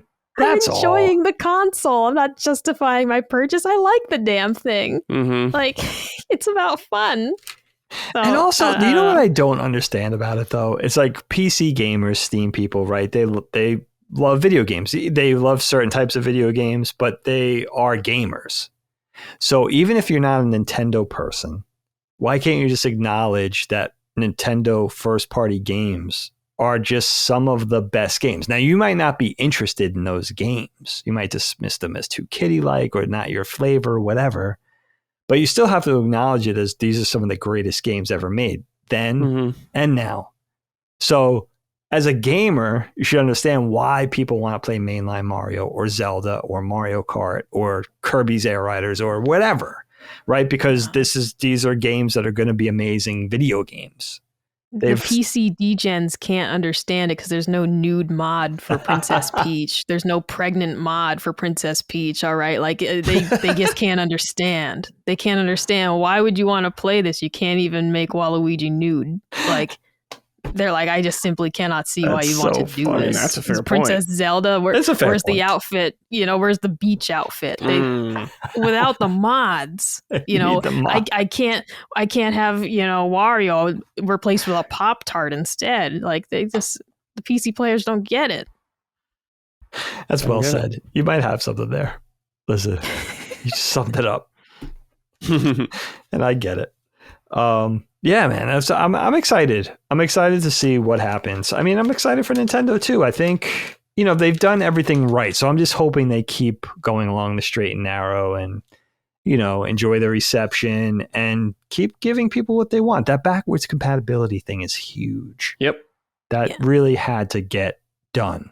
Yep. Proud of them for that. It's a bummer about the SD cards not being the same. Yeah. That's lame. Truthfully, though, I don't purchase many digital titles. The whole key card thing is going to complicate that a little bit. Yeah. But I am not On my original Switch, I used hardly any space. Same with the Switch Lite. I actually bought the SD card for the Switch Lite. I never even put it in the thing because I haven't come close to running out of space. Oh, wow. Because I buy physical everything. You buy physical, yeah. Right. Now, it's going to be a little bit of a problem because of the game key. Dagan, do you know about the game key cards on Switch 2? I heard very little bit about this. So some of the third-party games are, instead of being the game on the cartridge, it's a game key card. So you do get a cartridge, but it just unlocks the digital download in the store. Yeah. It's still better than a code in a box because you can actually give it away, share it, trade it. Oh, sure, right. Because it just downloads it. But this is the new thing for like a lot of third-party companies are opting to do. Okay. Nintendo has said that their first-party games will be on the cartridges. And some companies are choosing to do that. Like CD Projekt Red put Cyberpunk all on cartridge. Okay. Which is a huge feat because the game's huge.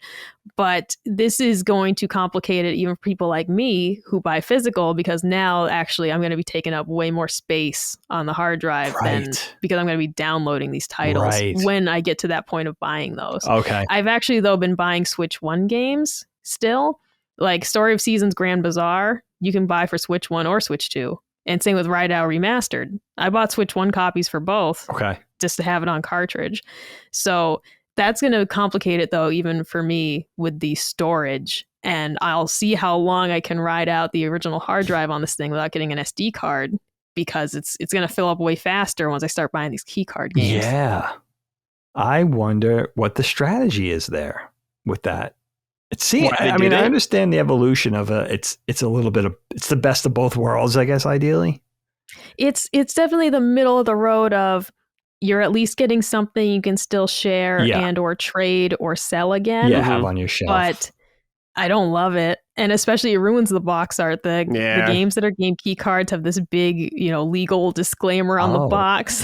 It sucks. That's a shame. Can't they just put it in the back or something? I know. You would it's think, like they put it right up front, which is good to be up front, but it's like it says game key card and has this whole thing written on it, and it just kind of sucks. Yeah, that sucks. So I don't love that. And it's just not ideal. Yeah. But you're right that it does feel like it's the middle of the road before they just stop doing it. That's what it seems before like. These companies just say the game is going to be digital only. Yeah. This kind of feels like the last stop at the train station because I think you're right. This is like the cheapest option for them to do a physical offering. And we saw that article, like I think Capcom's going to be counting the key cards as digital sales. So when you download the game with your key card that you bought in a store, they're going to count it as a digital sale. Oh. So even in the ways of them tracking things, it's like, does this help physical sales? Probably not to be buying these because they're not counting it as one. Yep. Wow. I didn't know all that. That's interesting. Yeah. It's so much for ripping the Band-Aid off. You know what I mean? Yeah, we're getting there, unfortunately. I really do feel like this is going to be the last hurrah for me as a physical game collector. Like I told Colin, I was really surprised actually Mafia the Old Country has a physical edition on Xbox. And I'm like, I'm going to buy that. Yeah, that's rare. Because Xbox games are getting fucking rare. Just in terms of they're not making nearly as many anymore. I think it's hard to not think this is the last hurrah. And it's weird that they're kind of ushering in this probably brief era of like this middle ground period where you're kind of having it, but you're kind of not. Like you're on the way out and you kind of know it. It's like enjoy it while you can. It might be, it's kind of an interesting technique just to see if they could get more, quote unquote physical sales or just more game sales, knowing that they're kind of putting an expiration date on it. Not so many words, I guess. It's interesting. I didn't know anything about that. Yeah, it's kind of fascinating. I understand the evolution of digital collecting and no more physical collecting, but it would be nice in a perfect world to be able to still have the choice. But I guess that's going the way of the dodo. Yeah. It is. Oh, yeah. As soon as the all digital consoles became popular, that's how you knew it was over. You can buy a PS5 without a disc drive. Like it's just... And people love it. And I understand why people like the digital library. Okay. But it's like, no, that really is the signal that this is the future because people are buying consoles that you can't even put a disc in. No more option. It's not just that 90% of people are buying digital. It's that they're choosing to actively buy the console that can't even use a disc should they be gifted one, find one on the floor. Like you're actively choosing to have the console that doesn't do both. Right. And that actually, so as you guys will know, like we started selling the Habroxia today, and Colin was like, oh, I just want to pop one of these into the PS5 and, see what, what it looks like when you boot it up. And he walked up to our downstairs PS5. He's like, oh, this is digital only. And he had to go to the upstairs PS5 that still had the disc drive. That's funny. It was just because he has he never uses discs. So it was just like he walks up to, he's like, oh, he's like, gotta go upstairs. Because he has the Pro down there, right? Oh, yes. Okay. Yeah. And so, as soon as this became a popular choice, it's over. It's over. Yeah. We all know it. We're just... we're just waiting. I'll hopefully be dead by then. Yeah. So I'm going all physical or digital on Switch 2 now. Oh, you just decide that my Switch catalog was all physical, but it's over, Brad, dude. You're part of the problem. It's over, dude. The war's over, not Micah. Over yet. The war's over. Yet. We have the key cards. No, Brad. man. What about the key blade? The key card blade? That's not enough to get me interested. You can keep trying, though.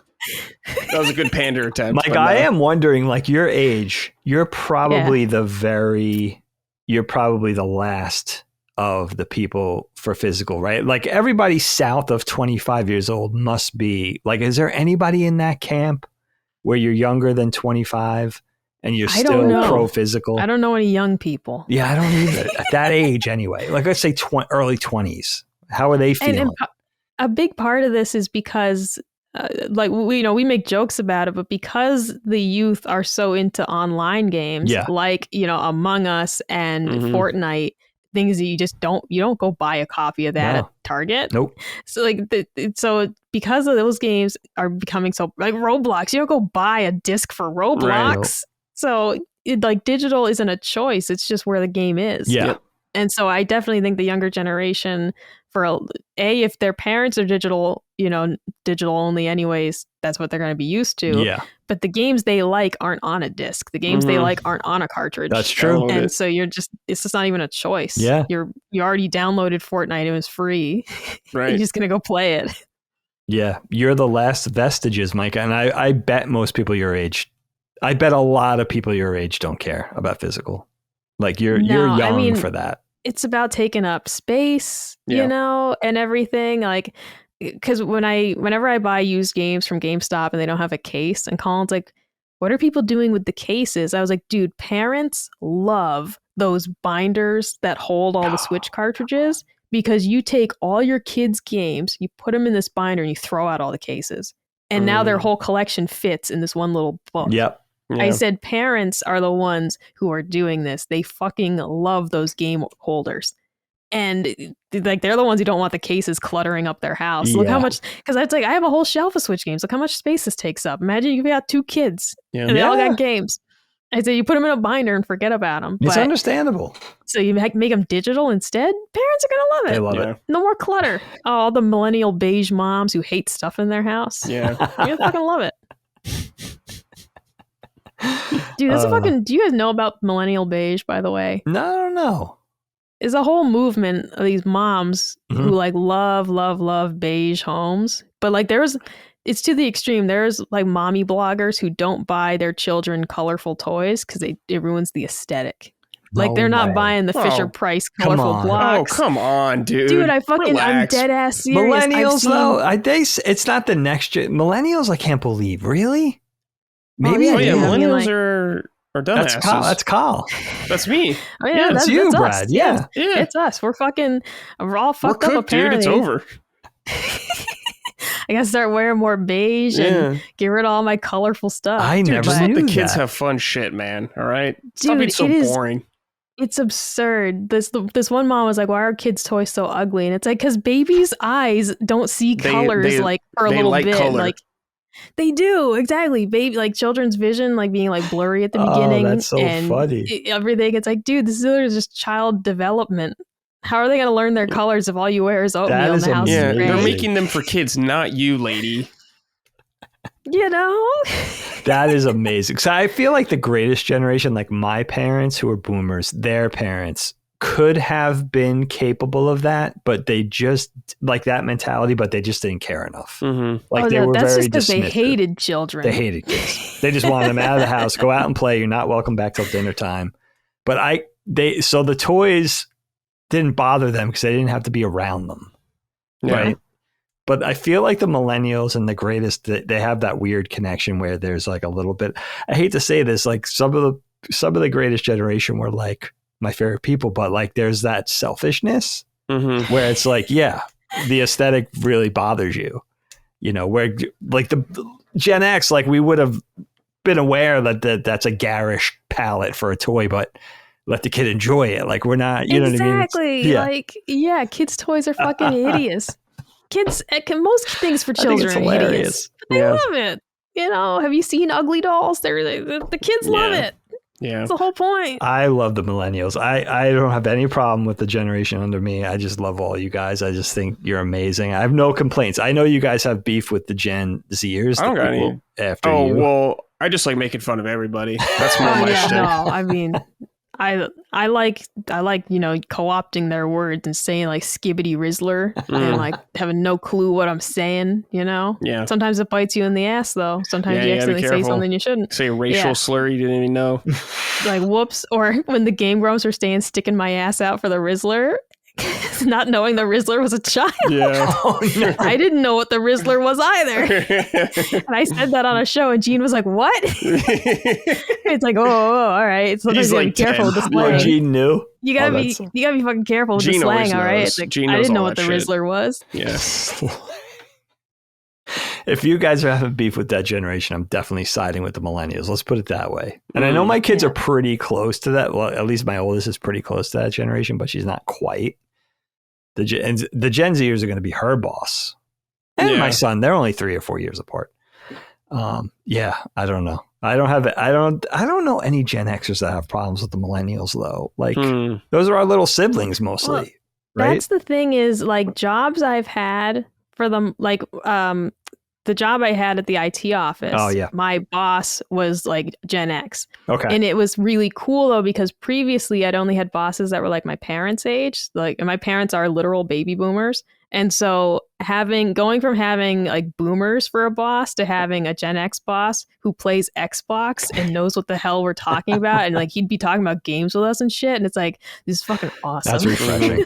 Because it was like hanging out with your older like brother or like hanging out with like my sister and her friends, you know, they were so cool. It's like, well, she's not that much older than me, but you get the point.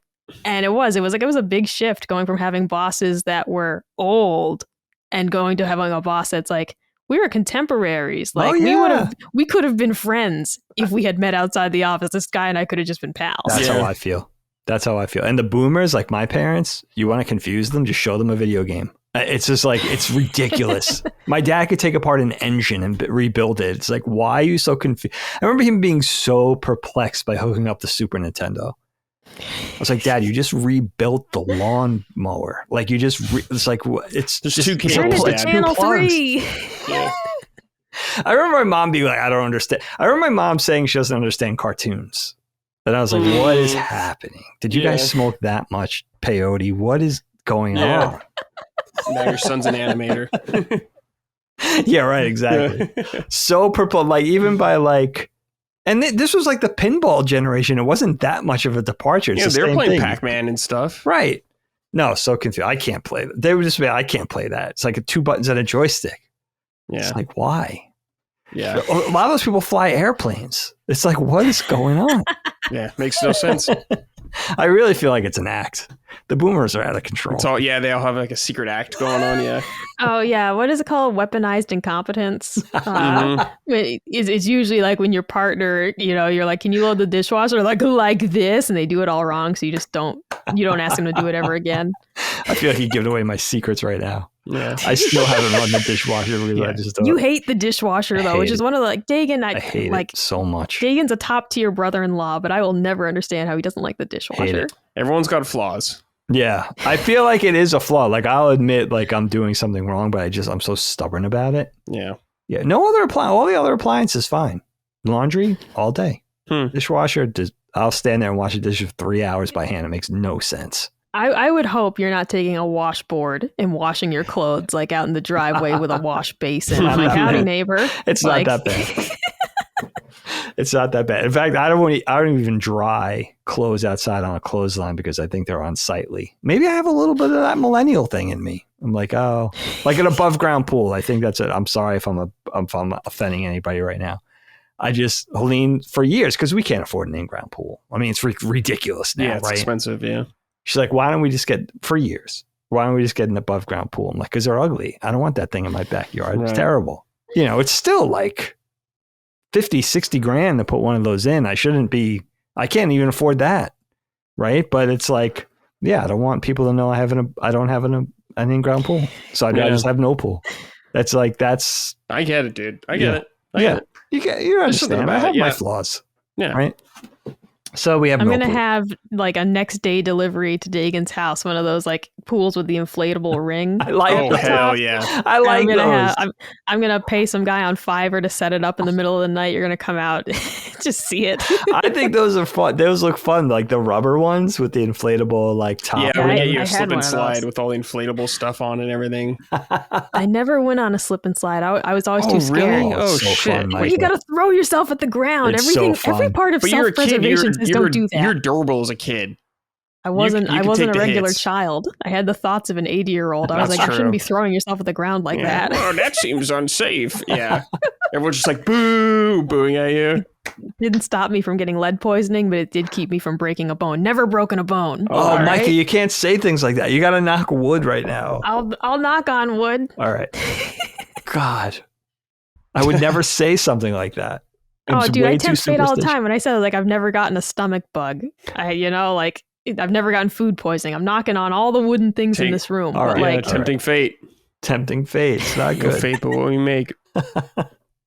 I know. I'm on that Jerry Seinfeld streak. I've been thrown up in over 10 years. Wow. And it's like, yeah, well, I know it's convenient. That might be the worst feeling. Throwing up might be the worst feeling. Sucks. But I don't remember what it feels like. And that's a kind of a little scary. Like the other day, I think I felt nauseous. I said that to Colin. Mm-hmm. He was like, "Are you all right?" I was like, "I think I feel nauseous." He's like, "What do you mean you think?" And I was like, "Well, I don't remember what it feels like." it's been a long time. I ended up being fine. I had some of my lemon ginger tea, actually. Good to go. But it's like, I don't remember what it feels like. I'm worried that it's going to hit me and I'm not going to know what's happening. And then it's going to suddenly throw up. So what if I don't identify the warnings? Yeah. I mean, the thing about throwing up is it's such an exaggerated, catastrophic thing of like pooping out of your mouth or whatever. It doesn't happen a lot. It's not something we do daily, like pooping. The thing about throwing up is you're probably not, but you could be dying every time it happens, right? Like what is this? Mm-hmm. I don't know. Is it food poisoning or is this like the Ebola virus? I have no idea. That's what's so scary about it. So yeah, there's a big risk of Ebola. It's a broad spectrum of possibilities when you're throwing up. I don't think I've ever thrown up since I was a kid. I was like, is this it? Is this over? You know what I mean? And it's not going to be. It's just a stomach virus, right? But every time, and I'm sorry to plant that seed in everybody's head, but that's what goes on when I throw up. Oh no, it's definitely what I'm thinking. Every time you get like a little pain, you're like, ooh, my heart. And it's like, this is it. This is how it goes. You're done. This is how it happens. Yeah, retching, not too fun. I think I did it. It had been a while for me too, Mike, and then I got sick like last year or something. And I think it was. I remember that, yeah. And it was just like, yeah, I don't like, and then the feeling all comes back. Feels just like when you were a kid and you had the flu or whatever. It's like, this is the thing. I never experienced it. Oh, and you never as did? A child. Oh. No, I've never had a stomach bug. Oh, wow. Ever. And so I've thrown up. Okay. But like I literally can recount from the ages that I was like cognizant of the world around me. Like, let's say like you start remembering things at like age 4. Yeah. I can tell you the number of times I've thrown up. That's good. But I've never had a stomach bug or food poisoning knocking on the wood over here. Food poisoning is the worst. Yeah, it's so it's like I just genuinely, I don't remember now what it feels like. And it's a little scary. It's a little scary to be like, tummy feels weird, but is this the right weird? Yeah. Is this the throw up weird? I don't know. I got food poisoning from McDonald's twice. And it was like one of those, both times. Yeah, both times, both Big Macs, and both one of those situations where it had to be. It was not, there was no question. There was no other meals that day or whatever. It just had to be. Both from the same McDonald's, Walnut Street, Philadelphia. I think it's gone finally, but yeah, bad. Wow. Apparently not sanitary. And yeah, one of them lasted 2 days where it felt like, if this is the end, I just want this to end. I care. I welcome it. Yeah. So bad. Just end it. Just end it. I had a good run. Yeah. Be like, Helene, come here. It's like, what is it, darling? It's like, end me. Take me out back and chew me. Yeah. Yeah, just put me out to pasture. I curse thee, Big Mac, and all your damn generation. You, Ronald. I'll still eat a Big Mac. I never learned. Never learned. Never learned. That's a big fear, because I don't know if I'd be able to eat a food if I got sick after it. Mm-hmm. Like, I get it. One of the distinct times I remember being sick was when McDonald's introduced the 10-piece McNugget. Mm-hmm. And I ate an entire 10-piece nugget, and I should not have. I did take a long time to eat McNuggets again. I'll eat them, but that took me a long time. I've never had another. I one time got sick after having a Fribble milkshake at Friendly's. We didn't know I was lactose intolerant yet. I've never had one of those since. Yeah, no, I don't blame you for that one. Oh my God. But that was on you. So was the nuggets, right? You just shouldn't have ate that many or whatever. I shouldn't have. And I literally I remember those two instances, and it's like, all right, we don't overeat. And I learned a very valuable lesson as a child not to overeat. All right, my friends. I'm gonna take a flyer on my topic that I sent you. I'll save that one for another day, and we'll just put switch 2 as the topic we talked about, and we'll round this up and say goodbye as we head into another weekend.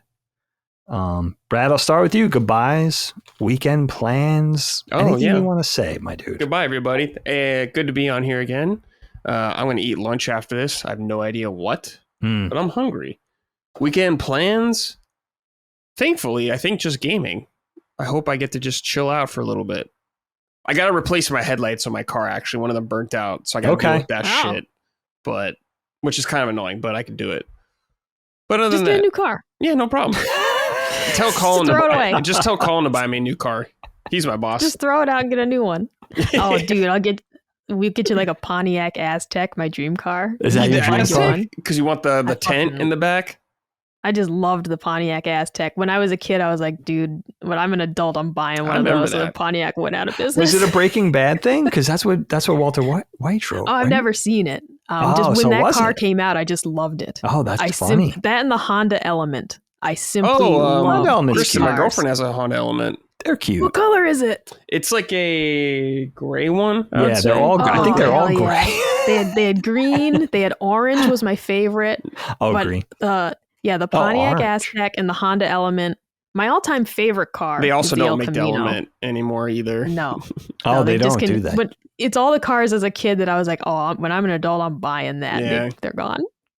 The El Camino. I feel like you're young. That's my all-time favorite car. I feel like you're young for that.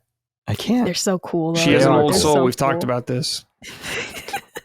Yeah, you are an old soul. El Camino, that's an old car. They stopped making those by the early 90s. I never had a chance. Yeah. There's an episode of, it's either Robin Big or Fantasy Factory. There's an episode where Rob Dyrdek buys a Fiero and he's like, oh my God, I forgot there's no power steering. And he's like fucking, wrestling with the steering wheel. But I was like, man, Fieros too, dog. They're so cool. They don't make any of this cool shit anymore. You really are an old soul. Yeah. That's so funny. Oh, yeah, the headlights should be pretty easy, Brad. There was a moment in time. Oh yeah, I've done it before in the 90s where they were impossible. Taillights, headlights, you couldn't access them. But they redid. They made it a little easier. That. Yeah, thank God. Time went on. Just put like a fucking candle in it. Just light it before you start driving. Yeah. Just pop out the plastic, put a little tea light candle, and just light it at night. That's what they used to have to do. That's how Paul Revere fixed his headlights. That's right. Paul Revere. Fred Flintstone fixed his headlights. Michael, what about you? What do you got going on for the weekend as we say goodbye for another week? I'm going to be extremely busy. We're very happy that Habroxia is selling well. Yes. But I'm going to be very busy with that. But Dagan, I must wish you a happy Father's Day. Oh, It's Father's Day weekend. Thank you. I forgot. Father's Day. I mean, I just got to say, Dagan is a top shelf brother-in-law, and he's an even better dad. So to all the dads out there, happy Father's Day, especially my own. He'll hear this in like 2 weeks because he listens on the free feeds. That's right. But so happy Father's Day, Dad. Happy I told him Father's otherwise. Day. I told him otherwise. I sent him a package. Okay, good. But especially to Dagan and all the dads, happy Father's Day. And I hope it's a fantastic weekend. I'm so glad you reminded me about Father's Day. I forgot all about it. Because now when you know your you're a family, dad. if they forget to spoil you, you're going to be like, hey, wait a minute. Because if they forgot this weekend, you wouldn't have even known. Dads don't get spoiled. Yeah, you know what? I'm content to just like honestly open a beer and just watch the Yankee game. That's just what a dad wants to do. Just chill out. Just chill. Doesn't got to do anything fancy. Doesn't got to go to brunch or whatever. Doesn't got to dress up. No, I actually, because my dad won't hear this for a while. Yeah. I got him a fish themed package. My dad loves fish and fishing. So I got him these socks that are colored like a rainbow trout because that's his favorite fish, I think. And I got him a shirt with a little embroidered fish on. That's funny. So the theme was fishing this year. That's very soft. That's good. Yeah, the dude, LL Bean. Yeah, I know my dad. Yeah. He's an LL Bean guy. Okay. I'll buy my dad a chili dog and he'll be happy. That's all I got to do. Easy peasy. He's easy. Yeah. I think a lot of dads I don't live near him, though. I can't send my dad a chili dog. But it's got to be non-perishable. Yeah. So it's got to be a shirt or a hat. Yeah. I mean, that's good. Yeah. I like it's thoughtful. Yeah. I like it. Yeah. A lot of dads, I feel that same energy, right? It's just like, yeah, it'd be kind of cool to go play 18 holes of golf with the pals and stuff like that. I would take that. But it's just like, yeah, at this point, you're so busy. We're so busy between graduation and Lily has graduation party in a couple of weeks and then getting ready. She's getting ready to go to school in 2 months. It's like so much going on and new job starts next week. So it's like a day in front of the TV with a couple of beers just watching the Yanks is like, it's all I want at this point. Just kind of just slow down, chill, decompress. Right. And that's it. Do whatever the family wants. If the family's happy, I'm happy. Yeah. Right. The old adage, happy wife, happy life is 100% correct. Make sure they're content before I settle in. I got to figure that whole thing out. I got to figure out how that works. Yeah. I got to figure out how you actually get that moving. Yeah. It's not easy. Why haven't we've been together 5 years. We haven't watched Shrek. It's time to start throwing down the gauntlet. I got to figure this out. Just put it on. I'm telling you, just put it on. I'm George in Seinfeld. He's like, I don't have hand, Jerry. I have no hand. Yeah. I gotta figure this out. I don't understand how does wife get husband watch Shrek? I'm gonna Google. Yeah. It's funny. You know what though? We're near. I'm just remembering now. I haven't even talked to Helene about this. We're near her parents. They're in a neighboring town, and I would like to do something nice for my father-in-law because he's so awesome to everybody. And I haven't thought of. We were supposed to go to dinner with them last night, and it fell through. So I wonder how he feels. He's pushing 80, right? So if I'm feeling this energy at 51, he definitely wants to be left alone at his age, right? Right. So do I even go there? But I want to give him the option, but do I? Because I should understand. Because the invitation and then it's an obligation because nobody wants to say no. It's right. That whole thing. Now I got to think that through. That's a whole other Constellation topic. People got to learn how to say no. It's one of my favorite things. It's a great topic. Say you don't want to. Say no. People got to learn. You'll be happier. That's actually a great idea. I'm writing that one down. You had a couple of good ideas for topics on this one, Micah. I struggle so much to actually think of them ahead of time. But then during the show, it's like, this is a tangent that could be a whole thing. Yeah, it's the tangent. Failed hobbies was your other one. I wrote that one right here. Yeah, that's a good one. Yeah. I like that one. All right, so that's it. That's it for us. Again, we showed up. You guys showed up. I like the way this is working. We'll do a little bit of house cleaning, and then that's it. We could go. Patreon.com/LastStandMedia for early ad-free access. As always, thanks for helping us keep the lights on. LastStandMedia.store has the merch. For Bradley, if you're nasty, Micah, and the Dagster, I want to say thank you so much for joining us as you do each and every week. Time goes fast. We know you have a lot out there competing for your eyes and ears, so we're thrilled that you continue to join us for the show. Thank you for that. We love you. We appreciate you. We'll see you next week. We never miss a beat. You guys know that. In the meantime, go listen to your second favorite podcast. See you later. Peace. Constellation is a product of Last Stand Media and Collins Last Stand LLC and is proudly recorded in the USA. The show was conceived by and is directed and hosted by me, Colin Moriarty. My co-host is my brother, Dagan Moriarty.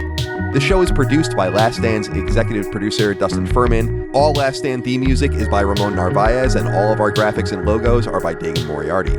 As you know, all of Last Stand Media's podcasts, including Constellation, are fan-funded on Patreon at patreon.com/laststandmedia. The following names are at the producer level on Patreon, our highest support tier, and we're infinitely grateful for your thoughtful and kind contributions to our independent endeavor.